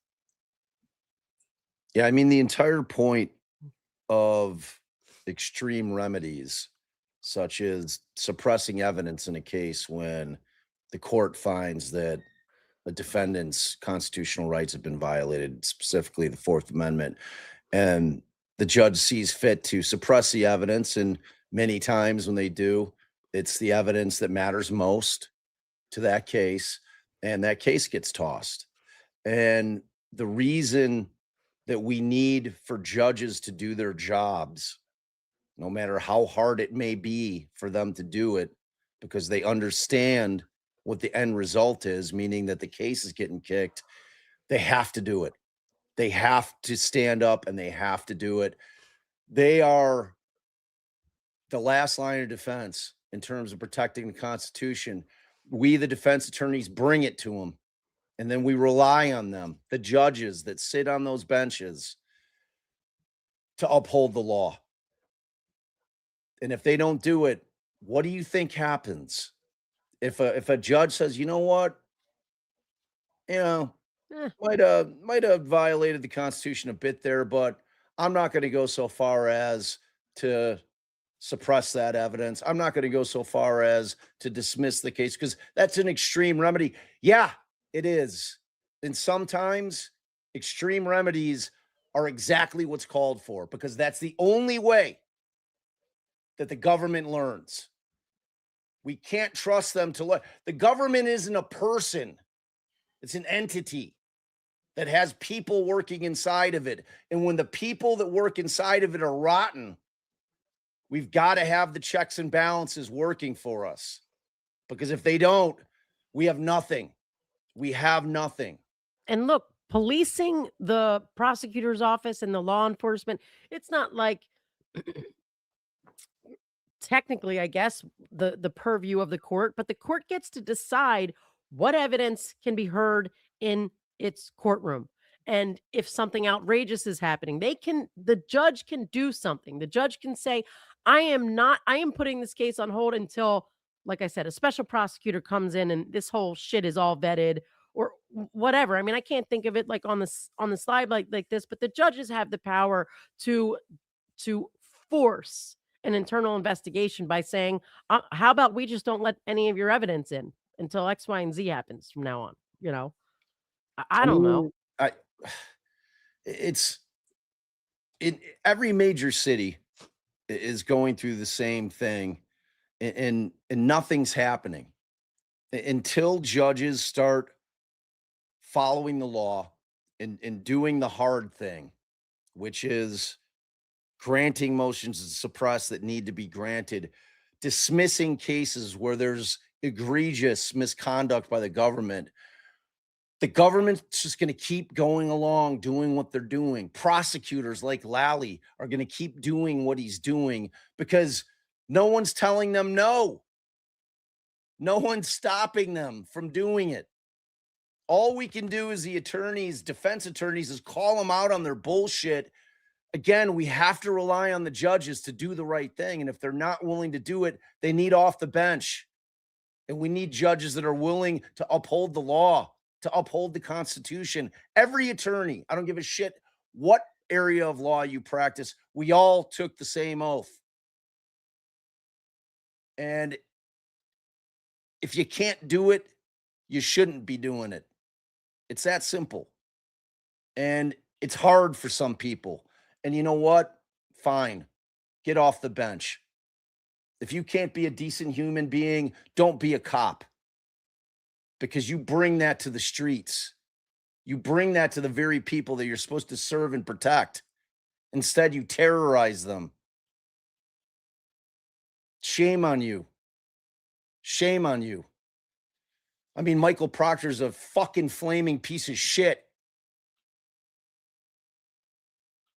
I mean, it's a good, like, yeah, this is so incredibly disturbing to me that I can't even, I can't even imagine when Rosemary was first reading through this shit, what she was saying in that office. I mean, it's unthinkable that it's been exposed for all of us to see what the reality is. It's like I was saying, Allie and I have been doing this a long time. We've seen it. We know it exists, but you can't prove it. You never can prove it. How are you supposed to prove that this exists until something like this happens? That's what I'm saying. Whatever happens with this case, and I hope that the right thing happens. I hope the judge has the balls to do the right thing here. But even if the judge doesn't, it's been exposed. It's been exposed for the world to see. And all the eyes that were on Karen Reed's case are now seeing this. And it's going to get out there. This is a thing that has to be exposed and rooted out. Because if we don't root it out, we're going nowhere as a society. I'm telling you. And we need our society to stand up for everybody and to, if you don't fight, this is why, if you don't fight for the underprivileged and the more vulnerable and those that are like always susceptible to this, meaning minorities, then when it crosses over onto your door, like it did with Karen Reed, then you're like, holy shit, how did this happen? Well, because you've been ignoring it for all these years when it happens to somebody else. We need like the mother against drunk driving level of people going to their representatives and saying, we need criminal justice reform, starting with the psychological evaluation of police and immediately with the existing police and every new hire starting today, tomorrow, an, some kind of extreme psychological testing that vets this kind of shit out, because that's And look, I'm not going to forget Adam Lally in this, no. and I'm not going to forget any prosecutor, because look, all of us in it doesn't matter what state you're in, when you get your license to practice law, every state has what they call a character and fitness evaluation. But you know what they really don't dive into is, are you a racist fucking pig? Because if you don't think that a racist prosecutor who's got even more power than the cop is a problem, I don't know what to tell you. I do not know what to tell you. I've got no room in my life for racist fucks. None. Or a not racist fuck that knows and allows the racist fucking cops to run their racist fucking investigations and then prosecutes the people regardless of all of the red flags. There are always red flags. There are always red flags. And they turn a blind eye to it. And the judges turn a blind eye to it. Like Bob says, when we take it to them and shove it in their faces and say, why would the prosecutor have said this when it's really that? Why did the prosecutor put this cop on the stand to say this when it's really that? And the unfortunate scenario is what you said earlier, babe. This has been blown up in major cities. They have seen it, not only with the cops, like it's even in Chicago, with the prosecutors, with the assistant prosecutors, and them and them coming out and being like, when I worked there, this is what was going on. And there's nothing ever gets done. Even when they try to do some prophylactic, like little band-aid shit, like set up the torture, commission to address anyone and only the people who confessed by way of torture, not the people who said these same cops planted evidence on me. They beat up witnesses to get evidence against me, false evidence. No, no, no, no, no, no. You had to have been beaten into confessing. And that has nothing to do with the system and figuring out how we need to do shit differently.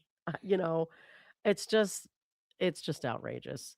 So let's pull it up and see what's Rosemary saying next. We're at that last paragraph for the In Montegudo, the Supreme Judicial Court addressed the defendant's claim that an undercover state trooper had engaged in egregious government misconduct by recruiting him into the drug trade, allegedly supplying money for a pager, directing him to locate a cocaine supplier, and threatening that his quote family was going to pay for it if he refused to cooperate, and selling cocaine to the trooper on 3 occasions thereafter. The court held that the question of outrageous government conduct is one of constitutional due process law reserved exclusively for the trial judge, not the jury. The court articulated the threshold that governs the defense. The challenged conduct must be, quote, shocking, outrageous, and clearly intolerable. So section B, Proctor's conduct is shocking, outrageous, and clearly intolerable. Intolerable. Proctor was a lead investigator in King's case and was involved from the day the homicide occurred. Proctor was on the scene immediately after the homicide. He interviewed witnesses, collected evidence, reviewed video footage, authorized all 6 search warrants, and testified at the grand jury in King's case. In other words, Proctor had a hand in and guided the entire investigation.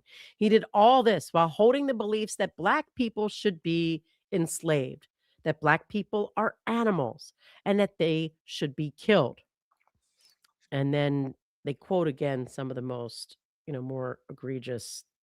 Yeah. Am I reading these again? No, once is enough.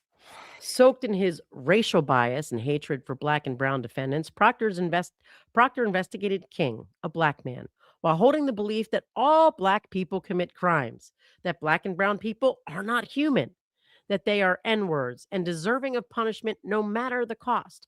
Proctor believed that locking up N-words made the community at large safer. Cites the just belief that 2 park rangers must have been stabbed by a Black person. These racist views infected the entire investigation. This was not a search for the truth. It was a modern day lynching in which inflicting pain and securing the confinement of Black and brown people, whom Proctor referred to, and they list a whole list of derogatory terms, was not just accepted, but celebrated.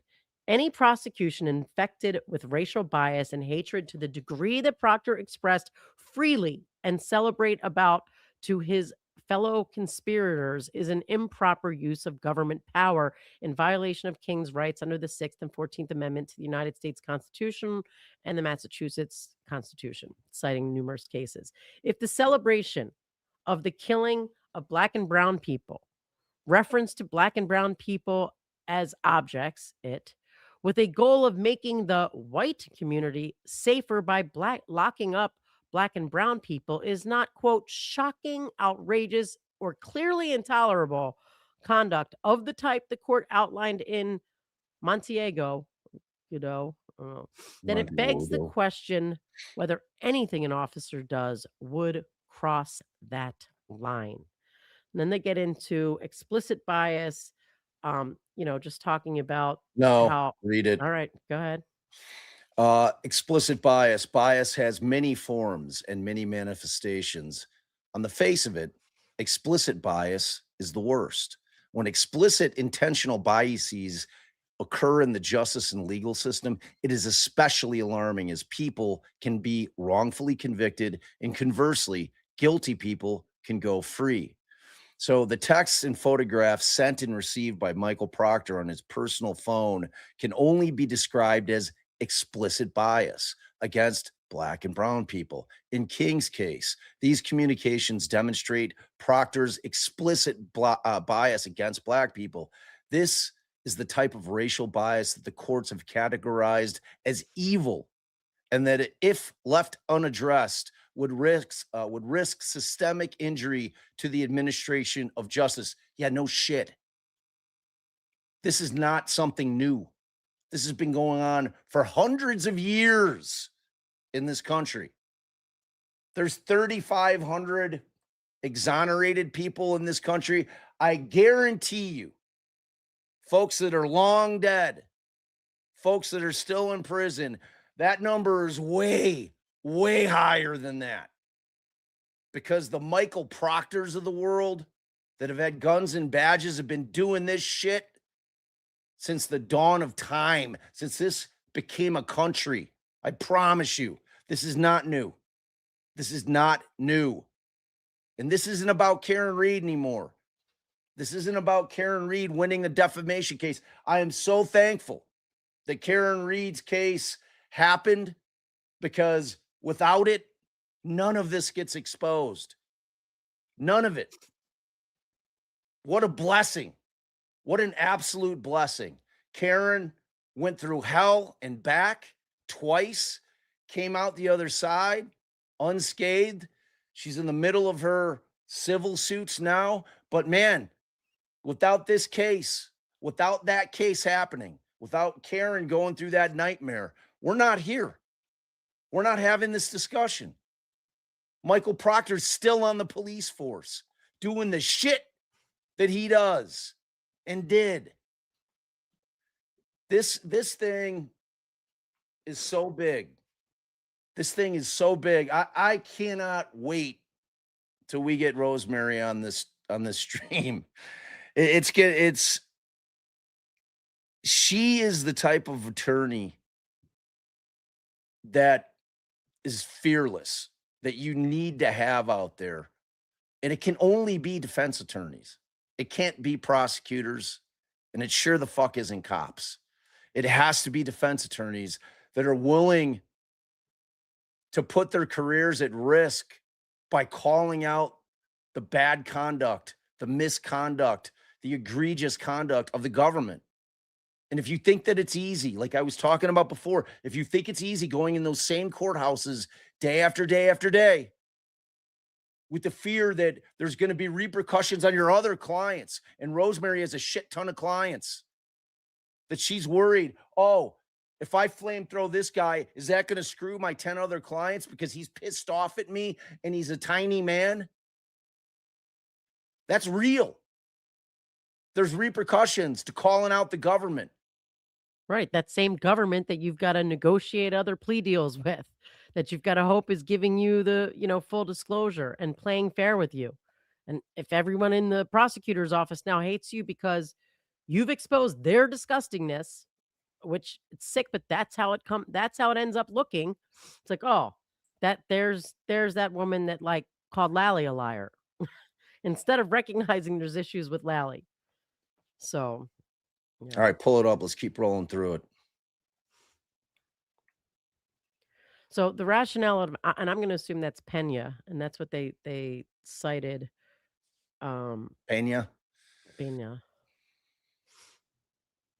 Above applies with equal or greater force to a lead investigator. The Supreme Court in Pena Rodriguez held that no impeachment rule must yield where a juror has expressed racial animus because race is a, quote, familiar and recurring evil that demands extraordinary procedural protection.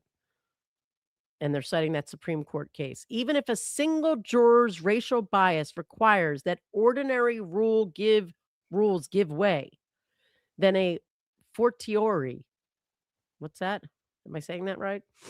Yeah. The racial bias of a lead investigator who, unlike a juror, is not constrained by the rules of evidence, who alone determines what evidence is collected, which witnesses are credited, and what facts the prosecution and the jury ever see must trigger the same departure from ordinary procedural defaults.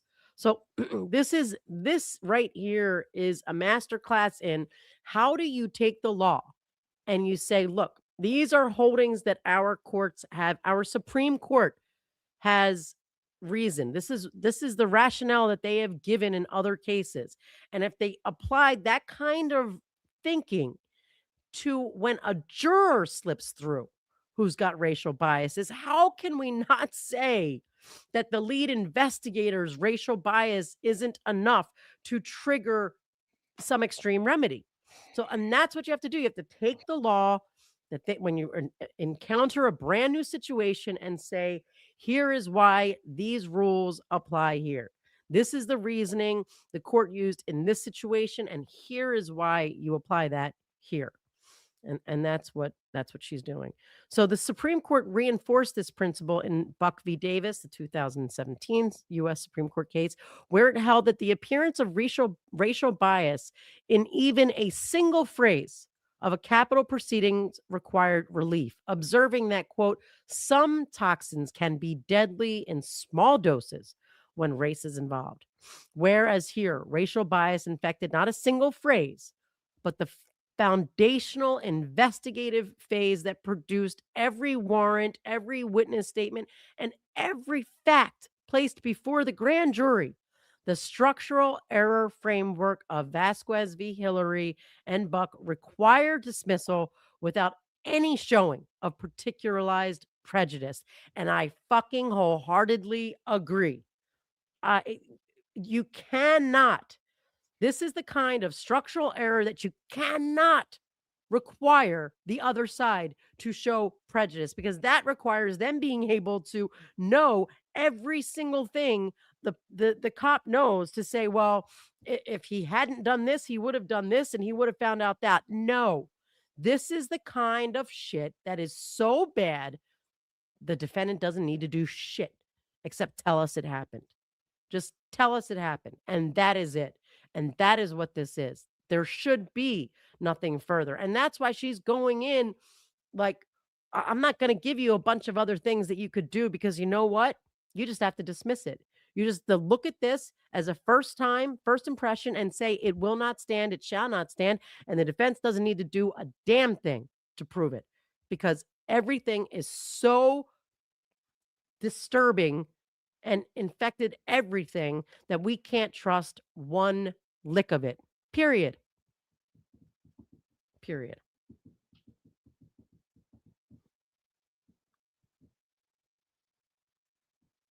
You're at the end there.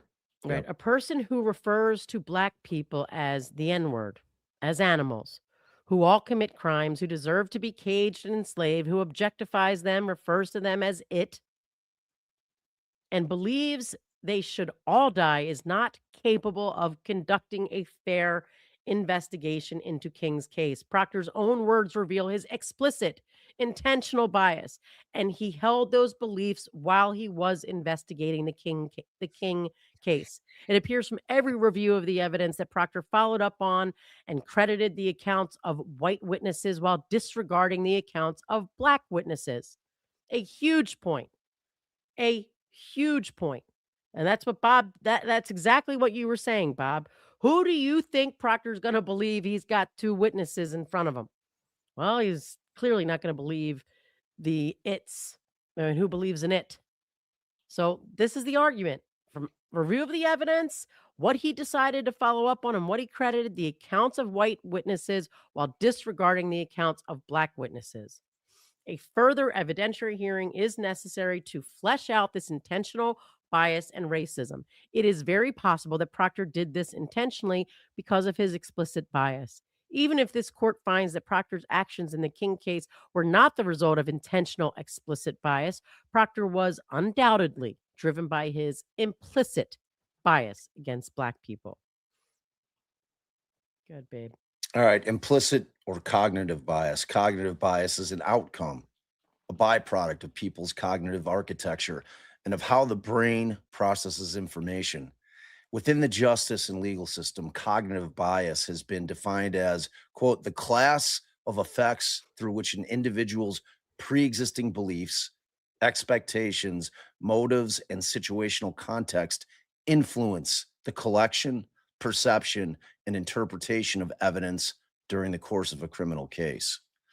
The Massachusetts courts have acknowledged how implicit bias can affect everyone's ability to come to fair conclusions.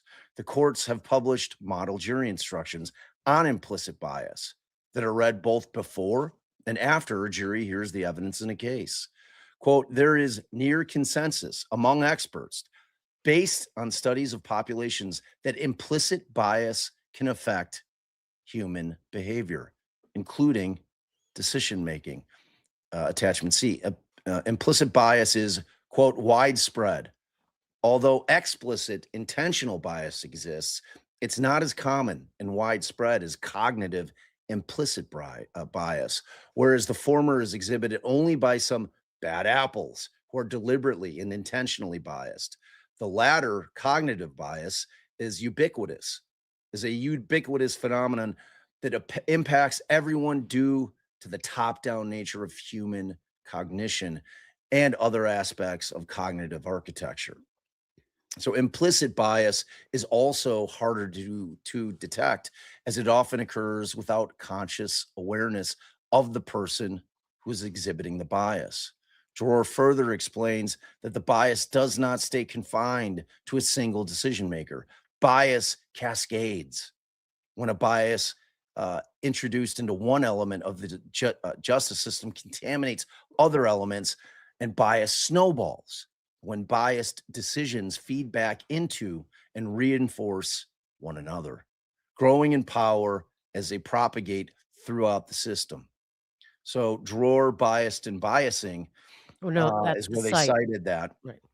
So the Sorry. lead investigator's racial bias is precisely the kind of upstream contamination that cascades through the entire prosecution into search warrants, witness selection and interviewing, evidence collection, grand jury testimony, and the charging decision, and snowballs as each downstream actor relies on the biased work product of the one before. Here, there can be no claim that Proctor's racist views did not interfere with his investigation of this case as either explicit intentional bias or implicit cognitive bias. To hold the views about Black and brown people that Proctor does and to investigate Black and brown communities impartially is an impossibility. There is no way to separate the taint of Proctor's racist views from the investigation he conducted as the lead investigator in this case. Every decision that Proctor made while investigating the King case was infected by, in some implicit or in Proctor's case, explicit way, bias against Black people. Proctor's actions are shocking, outrageous, and clearly intolerable, such that King could never have a fair trial where Proctor was the lead investigator. So as such, charges against King should be dismissed. All right, before we get to 2, we gotta take a breath and have a real world conversation.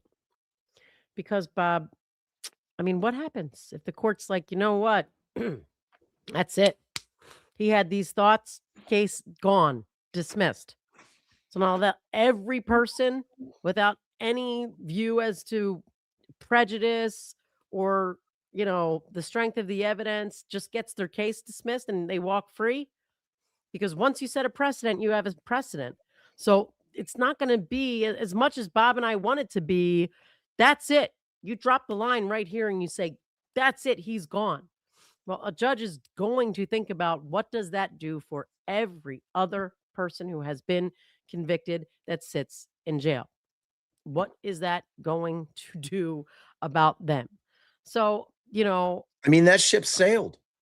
The cat's out of the bag. well, yeah, but do they get off no matter the evidence? That's what she's saying. This is the kind of thing where you say, this guy's a racist. disgusting scumbag. It tainted the whole investigation. You're brown, you're black, you've been prosecuted by this guy, you get off, no questions asked. I hear you, but what I'm saying is that the judge's decision cannot revolve around that concept. It It's shouldn't, tough but shit, will it? tough shit, tough shit. I mean, if every attorney that's working on people's cases or will be working on people's cases that were investigated by Michael Proctor and he was lead detective, they're coming anyway. They're Right. all those cases are coming anyway, and whatever judges are handling those cases, that's gonna be their burden to handle, but it's coming. That's what I'm saying. The cat's out of the bag. The proof's in the pudding. We've got it in black and white. There is we don't have to guess. Right, and in It's this here. case, Rosemary's been able to she's going to be able to point to investigative points where decisions were made, credibility decisions were made on which leads to follow. So the judge will be able to rely on any of that to say, look, here we have, you know, X, Y, and Z, where he could have chosen this person's credible over that credible. And how could that have, shaped the investigation so that it's not just like, you get to say, "Hey, I'm black too," and they throw out your case because that I can imagine would be something that the judges are going to want to avoid, and I think there's enough here that could allow the judge to look at the investigation, the things that happened, and said, "We can see that there was." I mean, I just don't know because it really should just be like, "That's I mean, it." I hear what But you're saying. Like, I mean, and you're right. I mean, typically, a judge is always going to think about the ramifications of a major decision like this because ultimately, they're gonna have to consider the fact that everything that cop touched is going to get looked at, but what I'm saying, the cat's out of the bag. This is such an unusual set of circumstances because we have unequivocal proof the that key Michael words was looked Proctor. at. The key word you said was looked at, and if they say, "We don't even have to look at it. You're black. He's a disgusting racist. I can't trust one bit of the investigation. Goodbye." Then all you have to do is raise your hand and say, "I'm black. He was the investigator on my case as well." But Well, I mean, look, we have a bit of an example with Quivera in Chicago.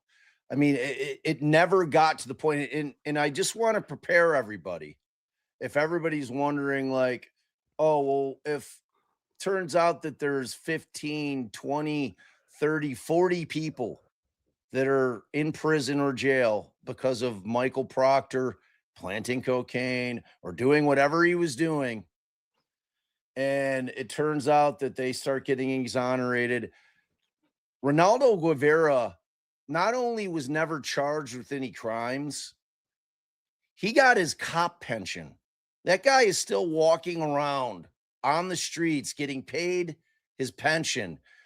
That's how insidious the systemic racism in the police forces around the country is. That this and he was doing it to his own people. He's Hispanic and he was fucking over Hispanic people. He didn't give a shit. He was an equal opportunity racist. He didn't care. All he cared about was himself and it about moving up the ranks. and it's a closed case thing. And who's the easiest, most vulnerable people to point to as your defendant when you wanna close a case? It's a black or brown person. And whether you agree or not, that's what happened in Richard Allen. They needed to close the case, and they went and pinned it on who they could. And that's what happened with Karen Reed. They needed to close a case and or if you take the allegations and you to their truth, needed to cover up for other cops, you know, and we got to find someone to put it on this that will pin it on her.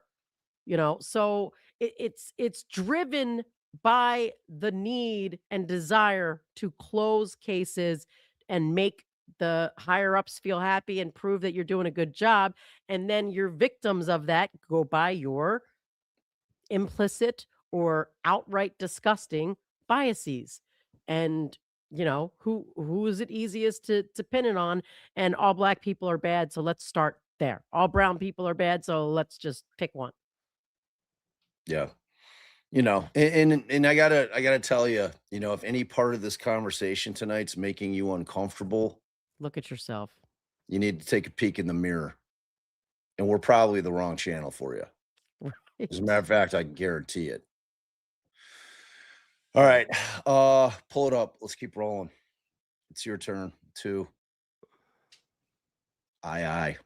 All right. King need not prove prejudice to obtain dismissal. However, King has been prejudiced in any event.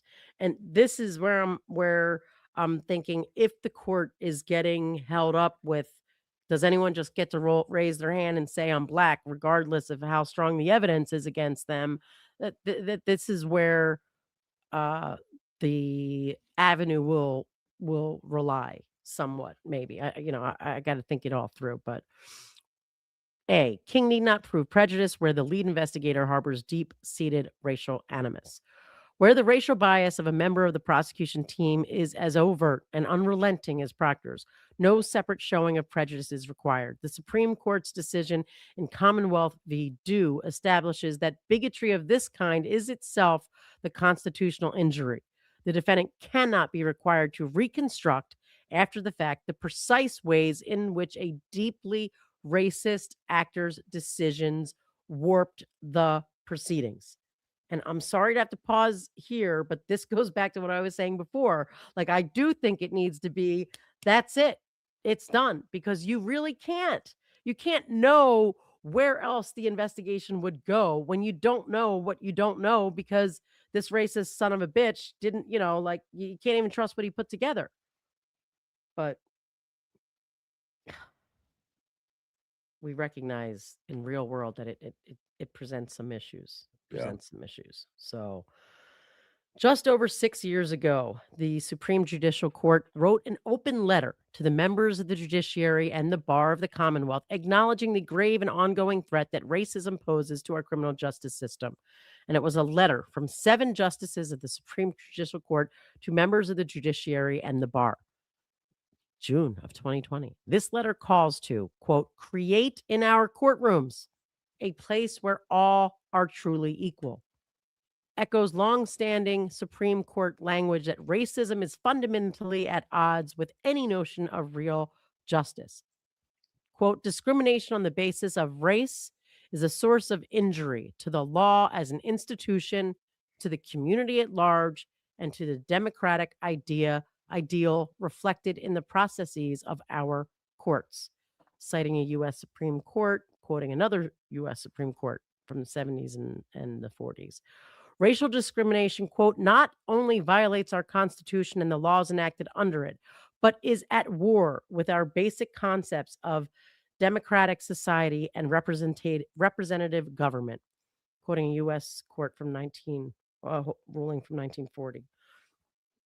It is hardly surprising, therefore, to find a myriad of cases, a myriad of cases in which racism has been at the root of structural error. And they quote several. This Vasquez v. Hillary from 1986, standing for the proposition that racial discrimination in grand jury selection. Van Long case from 1995, racial bias of a juror. The Batson, racial bias in exercising preemptory challenges, meaning the state is just eliminating anyone of color from the jury. They're using their strikes to just get rid of all the people of color.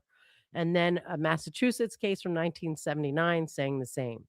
The SJC has repeatedly confirmed that racial prejudice is so antithetical to the integrity of the criminal legal system that even the possibility of racist motivations can constitute structural error. Even the possibility of racial motivations can constitute structural error.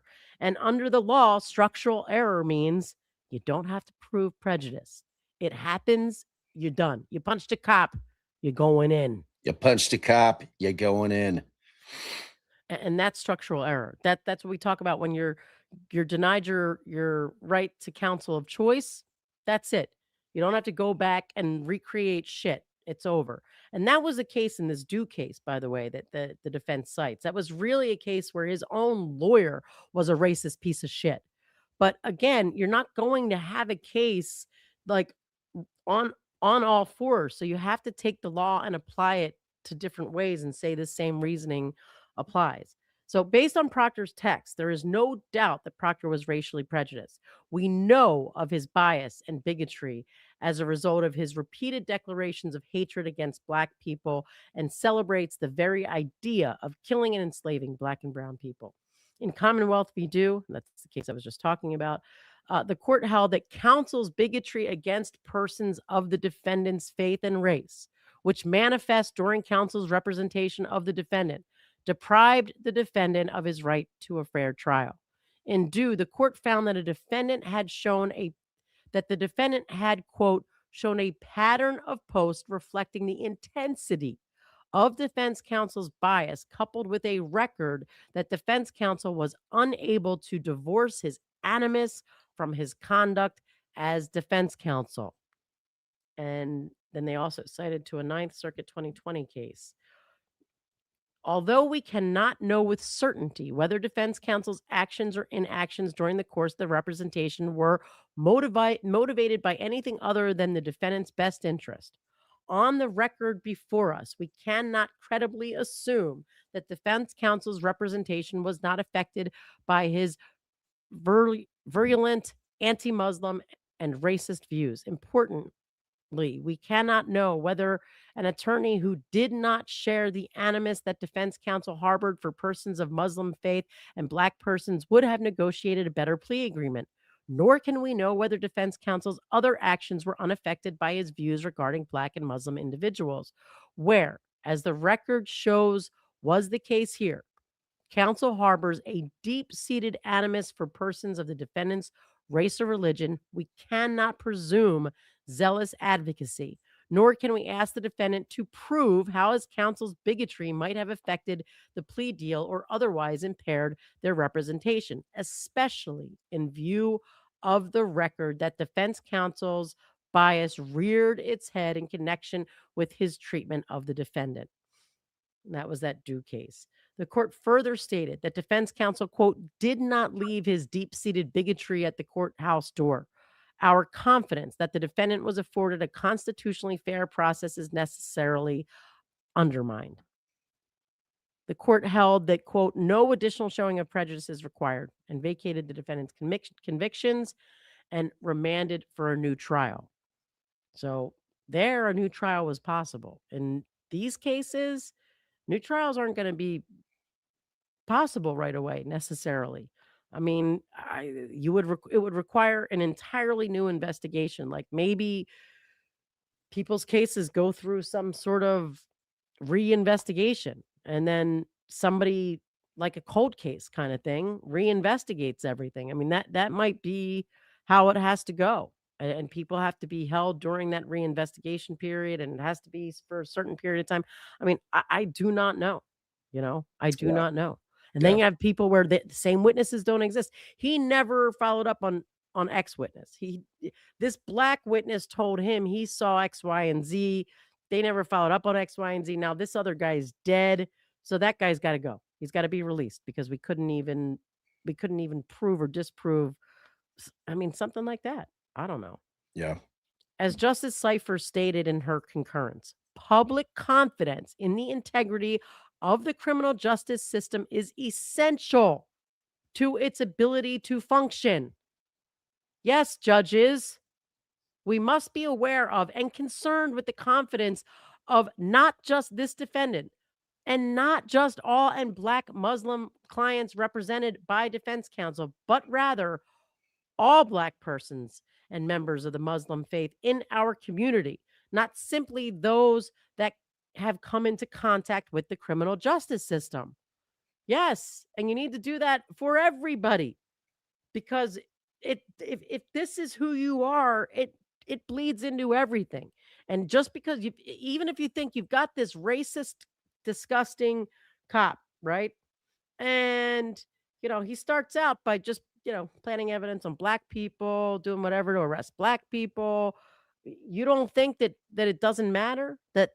I'm just saying when you say something like we've got to invest, you got to make sure all black and Muslim people. No, all people and all the whole community, because it's not going to end with where their explicit bias is. Once they're filthy and dirty, they're filthy and dirty to anyone and everyone for whatever reason. I mean, you saw it with Karen. Right. Exactly. And that I mean, granted, he's a misogynist right. and an alleged, I mean, I don't know how you look at those other texts regarding, what he was doing with his girlfriend when he was sleeping other than SA, but Right. I mean, this guy's an animal. Like, this guy is terrifying, like, absolutely terrifying. I can't even get over it. I can't even get over it. It's like one thing, like, knowing it, like, with your gut. Right. It's another thing to see it, and it's like, it as much as I feel validated in what we've been saying for decades, it doesn't make me feel any better. It makes me furious. Furious.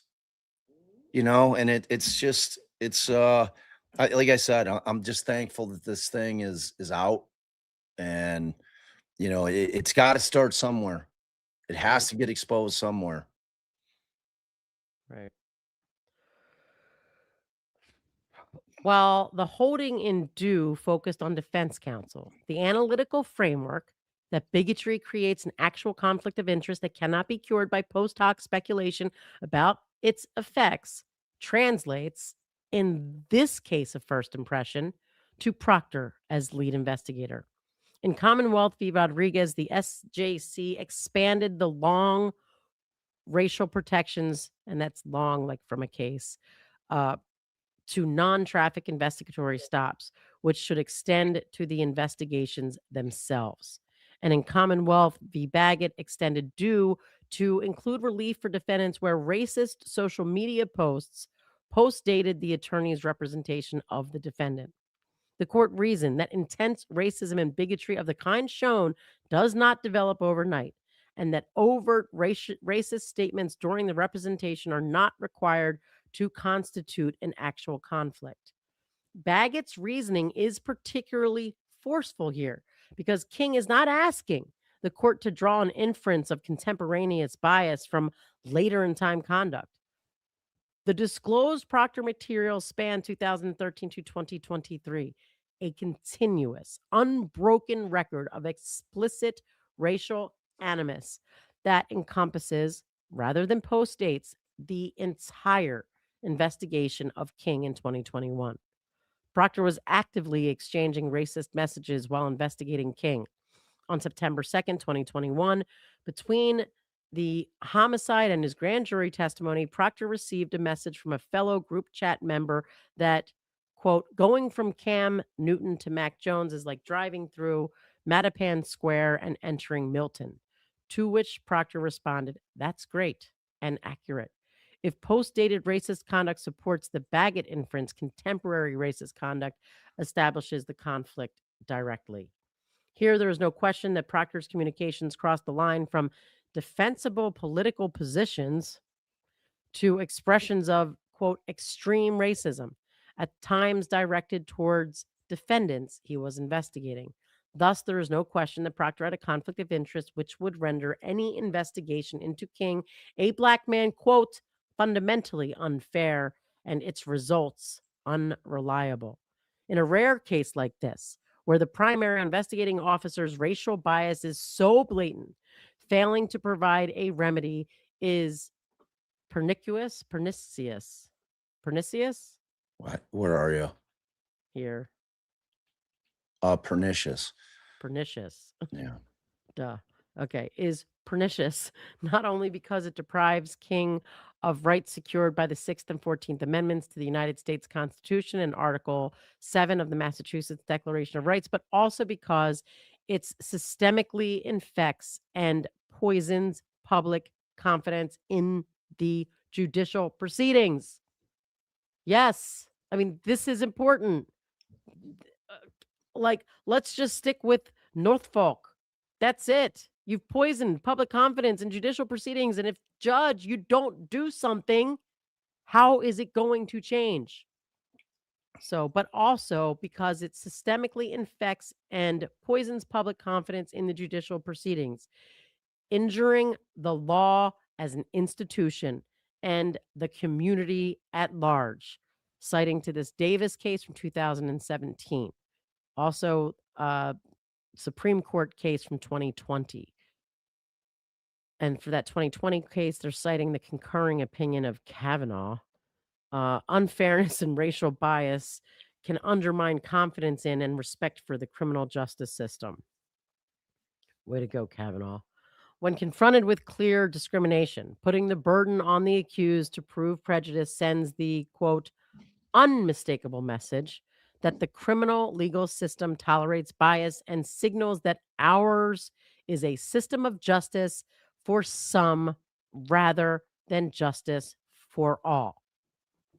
Any claim by Proctor that he no longer holds these racist beliefs or that those beliefs did not interfere with the investigation in the King case must be discounted. Proctor was sending and receiving racist texts while he was investigating the King case. On September 20th, 2021, wait, and she quotes that again. What happened there? All right, So, and then oh, you want me to I pick was it going up? to try to summarize, but go ahead. Summarize what? What you just Whatever read? this actual prejudice is. No, Oh, like I was going to start skimming. I mean, this is the good shit. All right, Like, go. this is the shit, like, I guarantee you, if we were to ask Rosemary how long she's been waiting to write this exact motion with all the shit that she's dealt with and the wrongful conviction work that she's been doing forever, like, to get this kind of shit, this kind of smoking gun shit against some pig cop is like a godsend. She's been And he waiting, literally means waiting to because write this this. guy's a pig, right? Not I mean, just waiting for something. Like, if you go watch Trial 4. If you haven't watched Trial 4, I've told all of you on our channel as our subs 50 times to go watch Trial 4. Go watch it.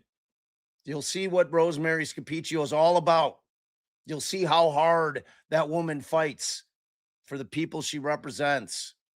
She's been waiting for this. She had to read through the tea leaves in Sean Ellis's case when they kept trying him over and over and over again in order to get that case knocked out. And because you just don't get evidence like that, like this, it just doesn't happen.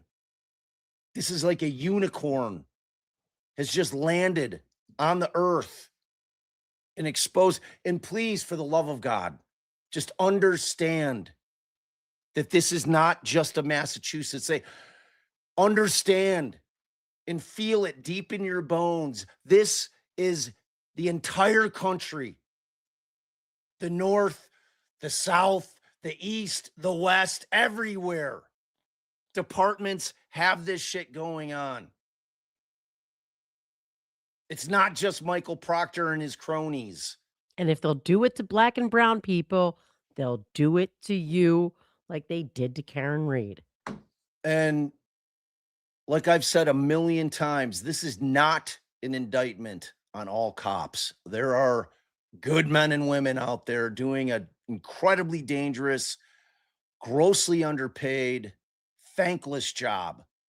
And they're the ones that are paying the price for douchebags like Michael Proctor and his kind. They're the ones that pay the price. So not only are they out there doing that tough job, now they have to eat shit from people that don't trust the police because of people like Michael Proctor.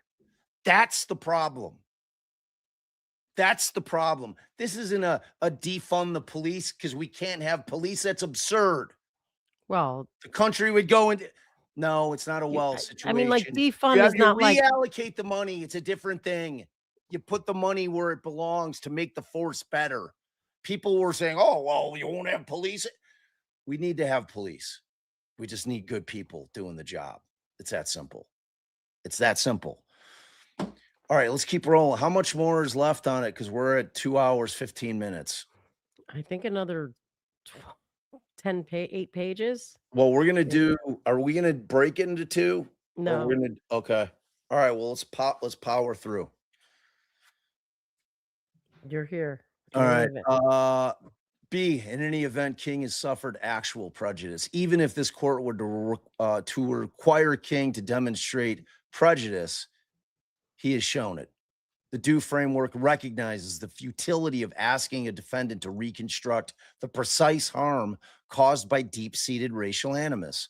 But the record here also affirmatively demonstrates that Proctor's racism shaped the investigation in concrete, identifiable ways. Proctor's racist views infected the investigation's most basic credibility judgments. After reviewing these messages and pictures and coming to understand the full extent of Proctor's hatred of Black and brown people, statements and omissions made by Proctor in King's case, a Black man's case, now take on a more sinister meaning. Counsel can argue, after reviewing Proctor's personal phone, that if Proctor was given conflicting statements by a white person and a Black person, his racism would cause him to disbelieve the Black person every time. For example, in this case, patrol officer Henry T. Colligan told Proctor that he asked Simmons who shot him, and that Simmons responded, Mizzy Cash.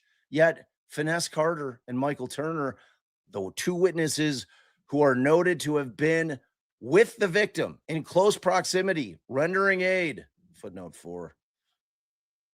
According to emails between Proctor and ADA Lally, Michael Turner was photographed kneeling next to the victim and rendering aid.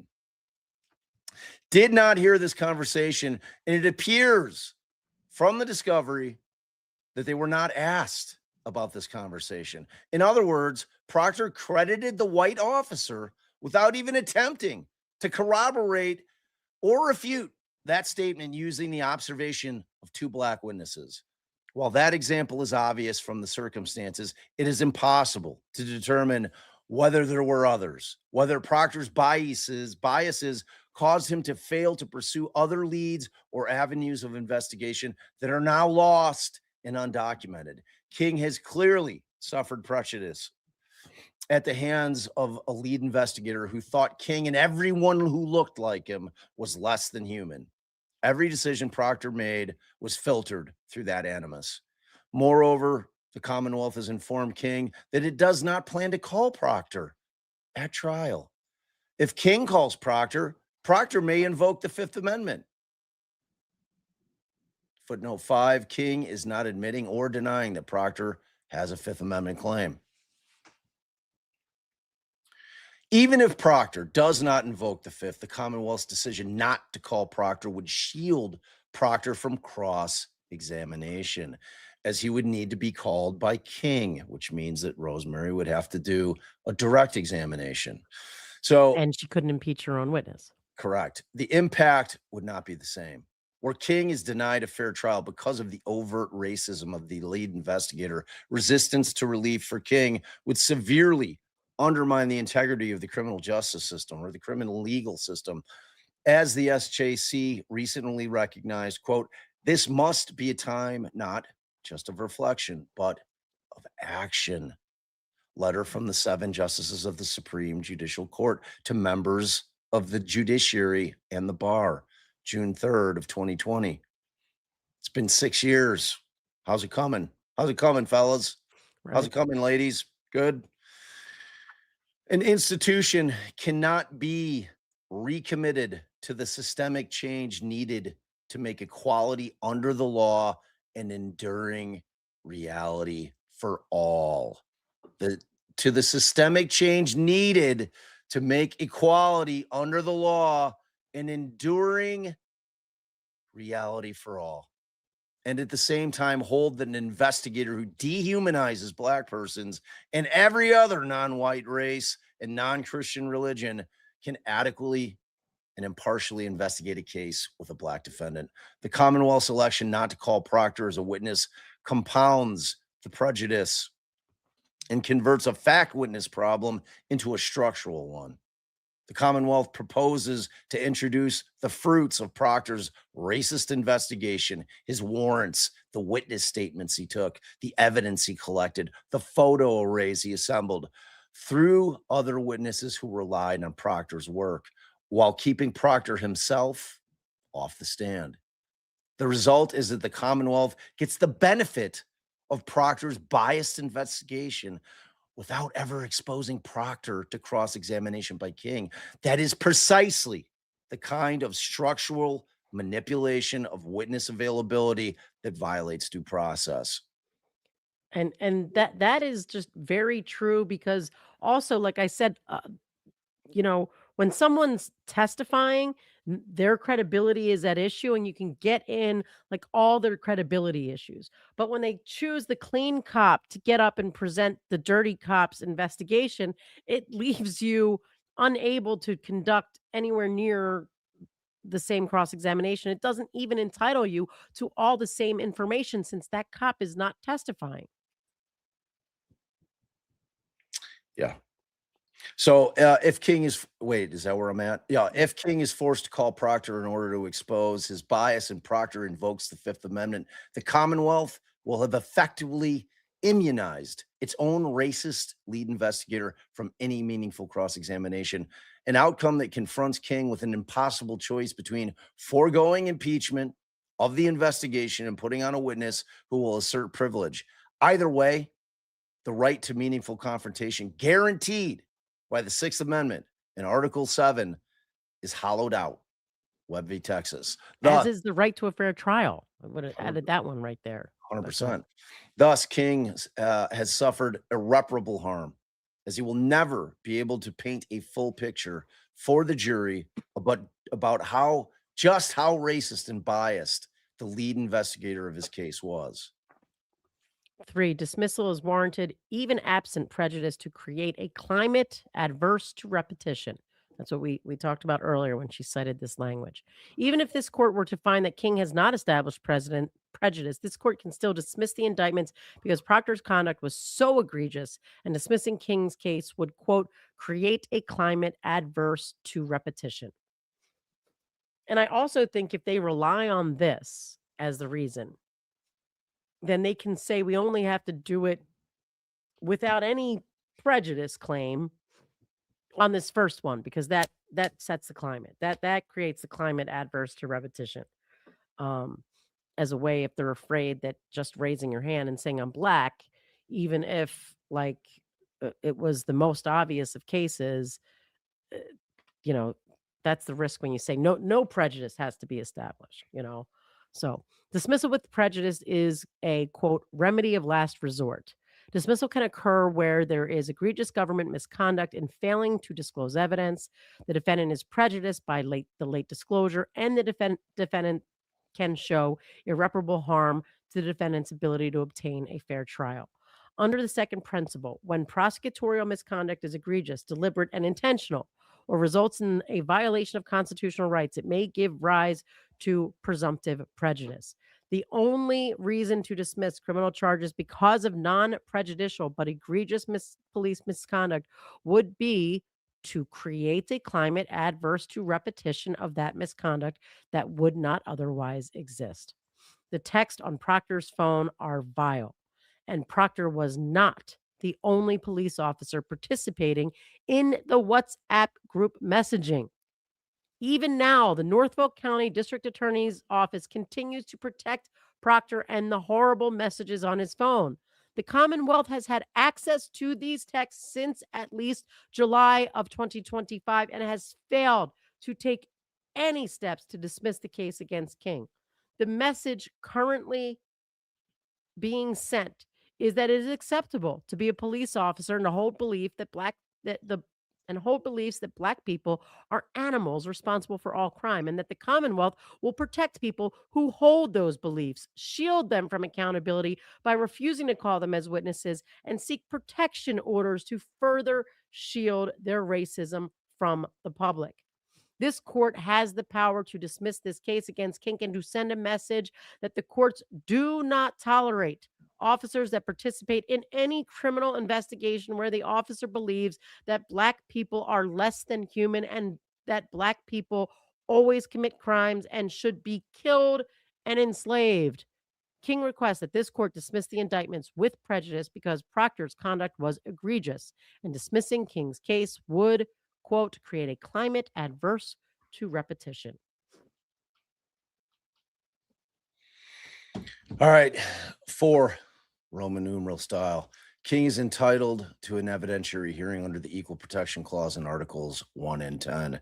The equal protection principles of the 14th Amendment and Articles 1 and 10 prohibit discriminatory application of impartial laws. While some selectivity or discretion must be tolerated in criminal law enforcement, that selectivity is permissible only so long as it's not based on an unjustifiable standard such as race, religion, or other arbitrary classification. Selective enforcement occurs when there is, quote, discriminatory policing in the investigatory phase of the case. To succeed on a selective enforcement claim, the defendant first has, quote, the burden of establishing by motion a reasonable inference that the officer's decision was motivated by race or another protected class. Can you imagine how hard that is typically? It's next to impossible. I mean, how are you doing that short of getting some asshole's phone Right. and seeing just exactly how big of a racist they are? Like, how are you doing that? It's like, it's so hard. It's so hard. Keep it up. Keep it up. We're rolling. We're rolling. The defendant must produce evidence from which a reasonable person could infer that the officer discriminated on the basis of the defendant's race. The courts have found that discriminatory motivation exists when the challenged enforcement decision was, quote, motivated at least in part by race. To establish a reasonable inference of racist motivation, the defendant must point to specific facts from the totality of the circumstances. If that inference is established, the defendant is entitled to a hearing where the Commonwealth then has the burden of rebutting the inference. If the Commonwealth is not able to rebut the racist inference, the evidence derived from the selective enforcement is suppressed. Here, King has established not just an inference of a racist motivation by Proctor, he has included texts and photographs from Proctor's phone in this very motion that should lead a reasonable person to infer that Proctor's enforcement decisions are almost always motivated, at least in part, by race. Proctor's belief, Some of them. Proctor's belief on race can be summed up in his own text messages. We've already seen them. We've already read them, And the ones he receives. and they're repugnant. They're repugnant. They're not worth voicing again. I'm They not going don't. to keep through. We've Right. seen them. I've seen Right. them. I've read them Seen it. once. These messages come from a person who, at the time of King's case, footnote 6, Proctor was fired from his job as a state trooper on misogynistic texts he sends in the Commonwealth v. Karen Reed. Had sworn to serve and protect his community and faithfully execute the laws of the Commonwealth. While the typical remedy is in a long hearing for discriminatory enforcement is suppression, here with Proctor's egregious racism, the remedy should be dismissal. This is not a case of statistical data showing potential bias in car stops. What King has shown the court is racism from Proctor that cannot be disputed and did not change over time. And therefore, a hearing is required. For the Commonwealth to oppose and for this court to deny an evidentiary hearing on these facts would further shield Proctor from accountability for his egregious misconduct, compounding the very harm this motion seeks to remedy. 5, King's motion should be allowed on basic principles of fairness. Although there appear to be no reported cases addressing whether a defendant's due process rights were violated as a result of a racially biased lead investigator, courts have found due process violations on grounds of judicial bias. And they cite a U.S. Supreme Court from 1927, a U.S. Supreme Court from 2016. Racism has also been linked to or has been the sole basis for the finding of a due process violation, Brown versus Mississippi. Obviously, a big one. Torture of Black defendants to coerce confessions violated due process. Loving v. Virginia, U.S. in 1967. Laws barring interracial marriages violated due process. Bowling v. Sharp from U.S. Supreme Court 1954. Racial segregation in public schools violated due process.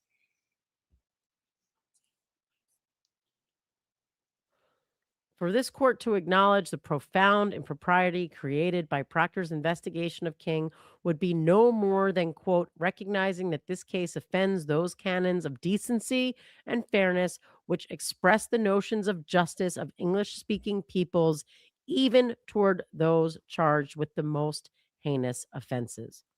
Citing a a U.S. Supreme Court case from 1945. Because while the constitutional violation in this case appears to be one of first impression, due process requires a judgment, quote, reconciling the needs both of continuity and change in a progressive society. As demonstrated by the facts of King's case, today, racial discrimination takes the form more subtle than before, but it is not less real or pernicious. Citing a U.S. case from 1967. Regardless of King's constitutional claims, quote, common principles may provide even greater protections than either the state or federal constitution requires. Common law principles of fairness have supported wide range of decisions protecting defendants' rights. And they cite a Massachusetts case from 2016, suppression of unreliable eyewitness identification absent any claim of police misconduct.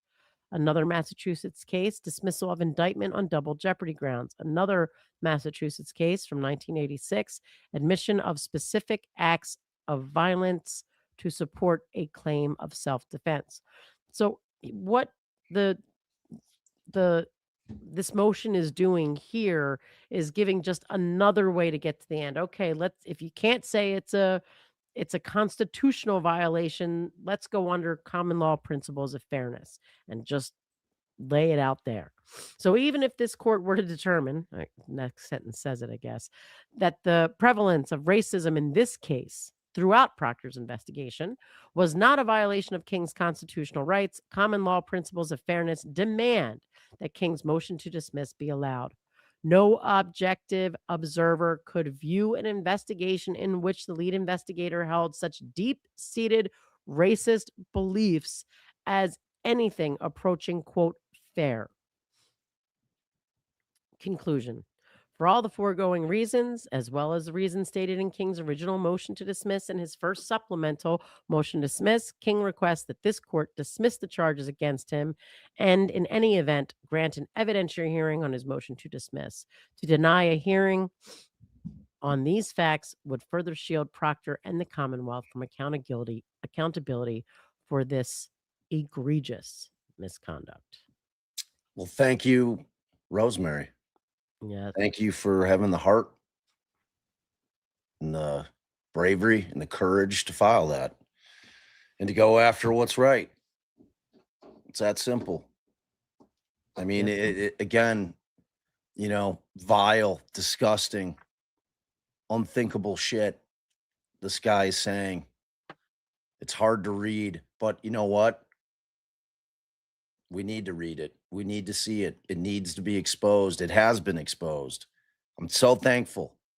It's one of the most disgusting things I've ever seen. But man, am I glad it's out there. Yep. I'm so glad. And like NW Media said, way worse than Mark Furman. Much worse. Oh, well, we have no idea. We have no idea. So even worse than what came out. Right. I mean, it was limited. That was coming for some tapes for some shit that he said. It's like this is like you're getting to see behind the curtain of one individual cop, but what it does is exposes just a much bigger problem. And thanks for continued support, NW. Yeah. Cupcake Diaries, member for 3 months. Oh, Family hug. Thank you, thank you, thank you. Oh, and before we continue with the supers, please make sure you're like, sharing, and subscribe. I'm terrible at this. I should have said it at the beginning. Little reminder, housekeeping. I have to start doing that. Please like, share, subscribe. Really, it's And free. Free. after the stream ends, like a minute or 2, I don't know how long, just uncheck your liking of it, re-like it, and then hype it Yeah, because this hype. has gotta get out there to all, to all. We got just under 1,000 of you here now, and we need 50,000. Indeed. Um, and yeah, replay crew, don't forget to subscribe. It's free.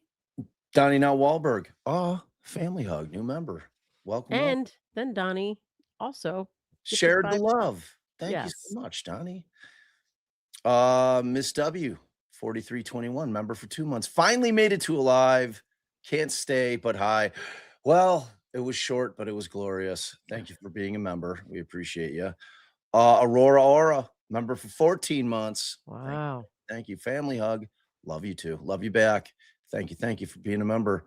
Angela, 199. NWA said it best. I'll leave it there. Love y'all. Indeed they did. Music to my soul. Unfortunately, I assume that King's expert won't be able to do that now because Proctor conveniently lost his phone after it was returned. And music for your soul is referring to the part of the motion where it says that the defense is still trying to get their hands on the raw data on the phone so that it can do a different extraction that allows to undelete the messages that Proctor deleted. I Thank you. mean, Yeah. if he deleted some and left those, holy shit, right? Holy moron. No, I just Thank mean, you, like, music to my imagine soul. how much worse it gets. Thanks, music to my soul. You mean, bro, you're saying that he left that? Right. I mean, look, this guy never thought anyone was ever getting his phone. That's the only way you get to see who somebody really is. Right. Texting But people that he you still trusts. don't you still don't chance it to put all your He doesn't give a shit. well, I just mean, like, if allegations of a cover up and a planting of evidence are true, you can bet your ass that, Man, I said it when the first shit came down. yeah, I'm we like, said it. We said it. I mean, look. Ginger Snap, $2. Thank you. Atrocious truth. Ginger Snap came back again, $2. It is a culture. How deep does it go? It goes all the way up to the top. Got to Yep. cut off the snake's head. Find it. Good luck. Find it. Thank you so much, Miss Elisa. So the fact that so many people have known for so long that these existed and did nothing, actually tried to keep it hidden while protecting them is beyond my comprehension. Yep. I mean, that what does that tell you though? This is it's a systemic thing. This is it's like it's built into it's like it's long standing. It's not something new. It's been going on forever. And it's not even being it's not a situation where they're turning a blind eye to it. It's they join in on it. Like it's a culture. Get By it just shielding it, you're in. joining in on it. Absolutely. But thank you so much for the $10. Uh what is that? Avrilis hobby channel? I feel like I'm butchering that. Avrilis. Yeah, I'll go with that. Hobby channel, $2. The demonetization fund. Thank you, thank you, thank you. Disgruntled Pelican, member for 5 months. I'm outraged and disgusted, but not surprised. There you go. That comment says it all. Yep. Ain't so plain Jane, $10. When I saw the way they treated a beautiful, successful white woman, I knew my black and brown bros and sisses were in trouble in that area. Here's the evidence, 100%. Thank you so much. Truth there. Yep. Ain't so plain Jane. All right, go ahead, babe. Living Story Worlds member for 26 months. Thanks for your continued support. Call in the taint. Yeah, and call it in for the prosecutors too. For everybody. For all of it. Yeah, but I don't want the Tate team to be more prosecutors. Well, that's all it's gonna. I mean, That's then, the then they make problem the with the taint team system. of defense attorneys. Then that's who the taint team needs to be. But That's what I'm saying. they don't want defense attorneys seeing all the things. Tough shit. So Too fucking bad. I mean, If you're worried about hiding shit, there's a problem right then and there. If you're gonna try a case, try it on the up and up. That's all we're asking for in this system of justice. Try shit on the up and up. Right, Don't be get a bunch of scumbags. retired judges and retired defense attorneys. Get a panel together. Perfect. Love it. Love it.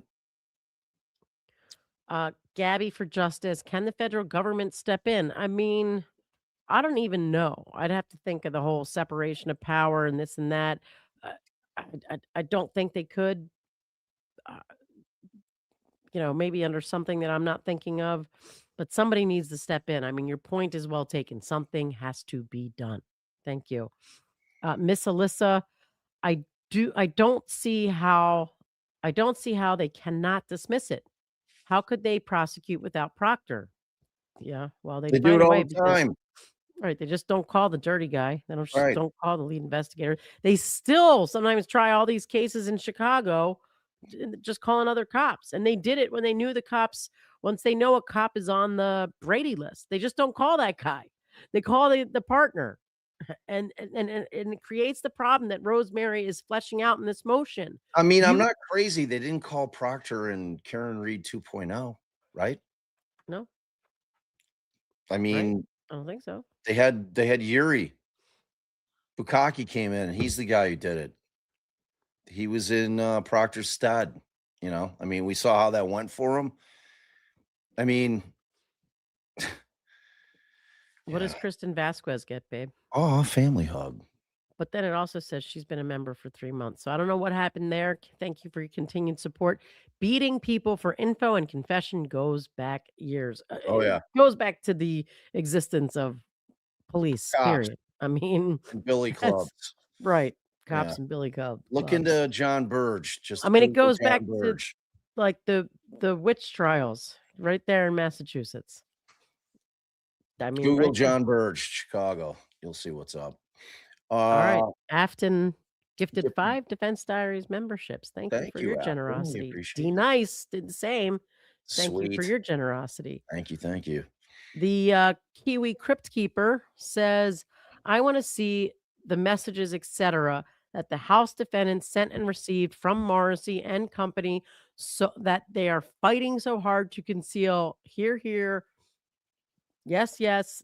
It's like when shit is going on like this, just expose it all. Expose it all to this special taint panel of, Taint non-prosecutors. panel. Uh, Aunt BB says, "We all know there's probably additional text that will surface. Will we ever learn who was copied? If so, why wasn't this released until now?" Thank you so much. Well, thank you for your generosity. And yes, your points 100%. 100%. Weird Debbie, thanks for your continued support for 15 months. Thank you, Bob and Allie, for all you do. And thank you. Um, Indeed. Music to My Soul says it's unusual for a case of first impression to have this much case law to support a motion like this.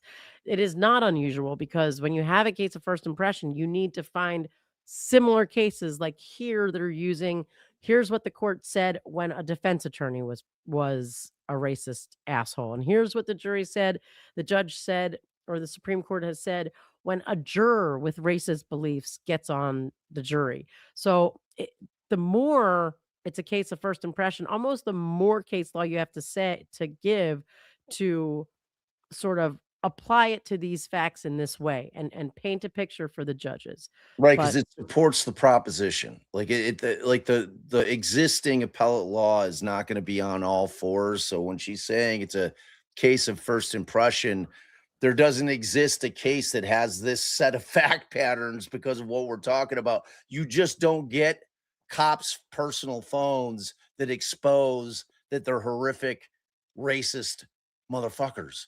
right, So but like, to music to my soul, to your point, we see a lot of lawyers doing an underwhelming job in bringing forward case law like this. So Rosemary knows her shit, and that's why it's on point. You know. she's a bad woman. Yep. Montana Lil says, "Are they going to prosecute him for the essay he confesses to, or even investigate it? They Probably not. should. They should. They sure should. That's pretty damn good evidence. I mean, those are straight up admissions. What is he gonna say? Oh, I was joking. Right. Were you? And Montana Little says, "For the awesome mods, too."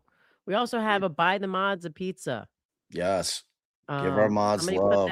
Somebody put that up there. Alpha She-Wolf, member for 29 months. Woo! Holy shit. Thank you for your Woo! continued support.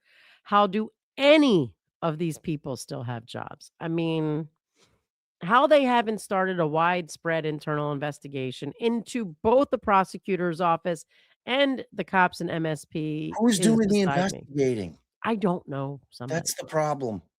That's the problem. When you have internal affairs, it's cops that are investigating cops.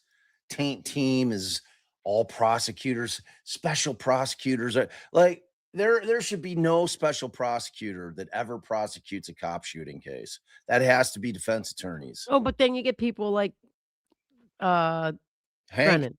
Yeah. good Just a old Hank. disgrace to his entire existence. Piece of shit. Classy Kate says, "Why is this not mainstream? All of mass is now exposed. Where is the mainstream outrage?" I don't give a And shit. you would think, I mean, Karen Reed is the closest we've gotten, that there's where the mainstream outrage is. And those people have to know their fight did not end with Karen Reed. Because it's not only people in Massachusetts that were, following Karen Reed and outraged about it. It's everywhere. And that's where I'm saying all those people have to remember this. You can't, Reynaldo you can't, Guevara put 53 innocent people in prison on murder beefs, and no one's fucking heard of them anywhere. They don't report it. That's why YouTube is the new. That's why everyone needs to get their news from YouTube, from creators that give a shit, from that they creators that are trust. spitting the truth. And, I mean, it's like we need you to hype this video because I love a lot of the law tubers out there, but a lot of them aren't criminal defense attorneys, so we have a little bit of a different view on it. I'm sure everyone's pretty much along the same lines here, but I, still, I the I'm point's sure taken. they are, but if you haven't been in the system, you just can't know. Not the way that Right. we understand it. It's a different thing. Yeah. It's a different. It's like it's there's this weird feeling of validation for me. The shit that we've been screaming for so long. It's finally been exposed at a small level, but it's still at a huge level because it's just. But the outrage needs to be felt nationally. It has to be. It has to Right. be. All right, we got a couple of Venmos in. Disgruntled Pelican not only sent the tasty super, but sent a $50 Venmo. Thank you for the coverage. Y'all are the absolute best. Thank you, Thank you Pelican. for We your love you. generosity. And then, of course, Kim, our daily $25 Venmo angel, came through again saying Thank you, thank you. Kim. Thank you, Kim. And I think All right. that's it. So Whispering Wind says, "I'm old. Can someone tell me how to hype a video?" So you can't hype it while it's live. And sometimes it takes like a minute or two after the live. And the only way that I've at least been able to do it, and I know I've seen some people in the chat give different explanations, is if you've already liked it, is to go in and unlike it and relike it. And when you do that, something will pop up that says hype this video. If it doesn't, you wait a couple of minutes. If you have already been out there hyping, it'll give you a thing that says, you've hyped too many videos today. You can't hype, or this week, you can't hype this one. So that's the way it works. Hopefully you guys can do it. Let's get this thing out there. And again, if you're on the rewatch crew, please, please click subscribe. It's free. Indeed. All right, babe, what do you say to the people? All right, before I do that, a couple of announcements. We're going to continue our coverage of the Pinot trial tomorrow morning. We're starting at 8:30.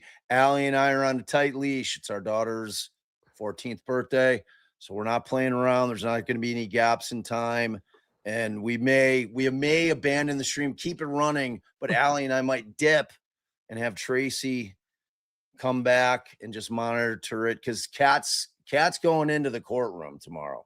So Kat, who's been our partner on this one, is going to be live in the courtroom.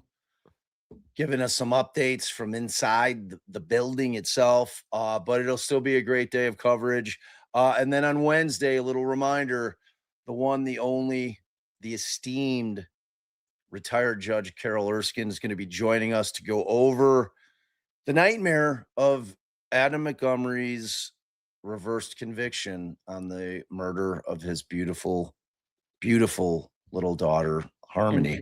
It And just she's reminds you why you need good defense attorneys and judges making the right decisions. Because if you do it wrong the first time, you're doing it again, and that only hurts the victims, the community, period.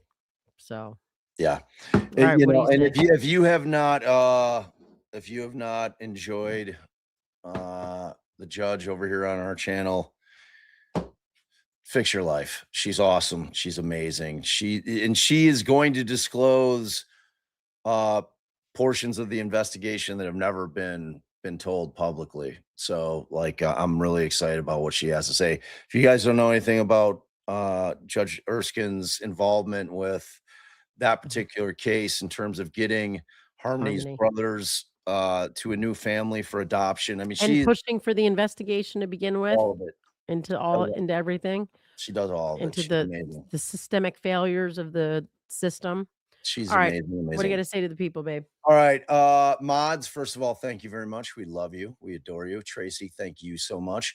And to you guys, to all of you, new and old, we love you a million times over because without you, I quite literally would just be an old man. Sitting around talking to his wife. Oh, ain't that the truth? Bye.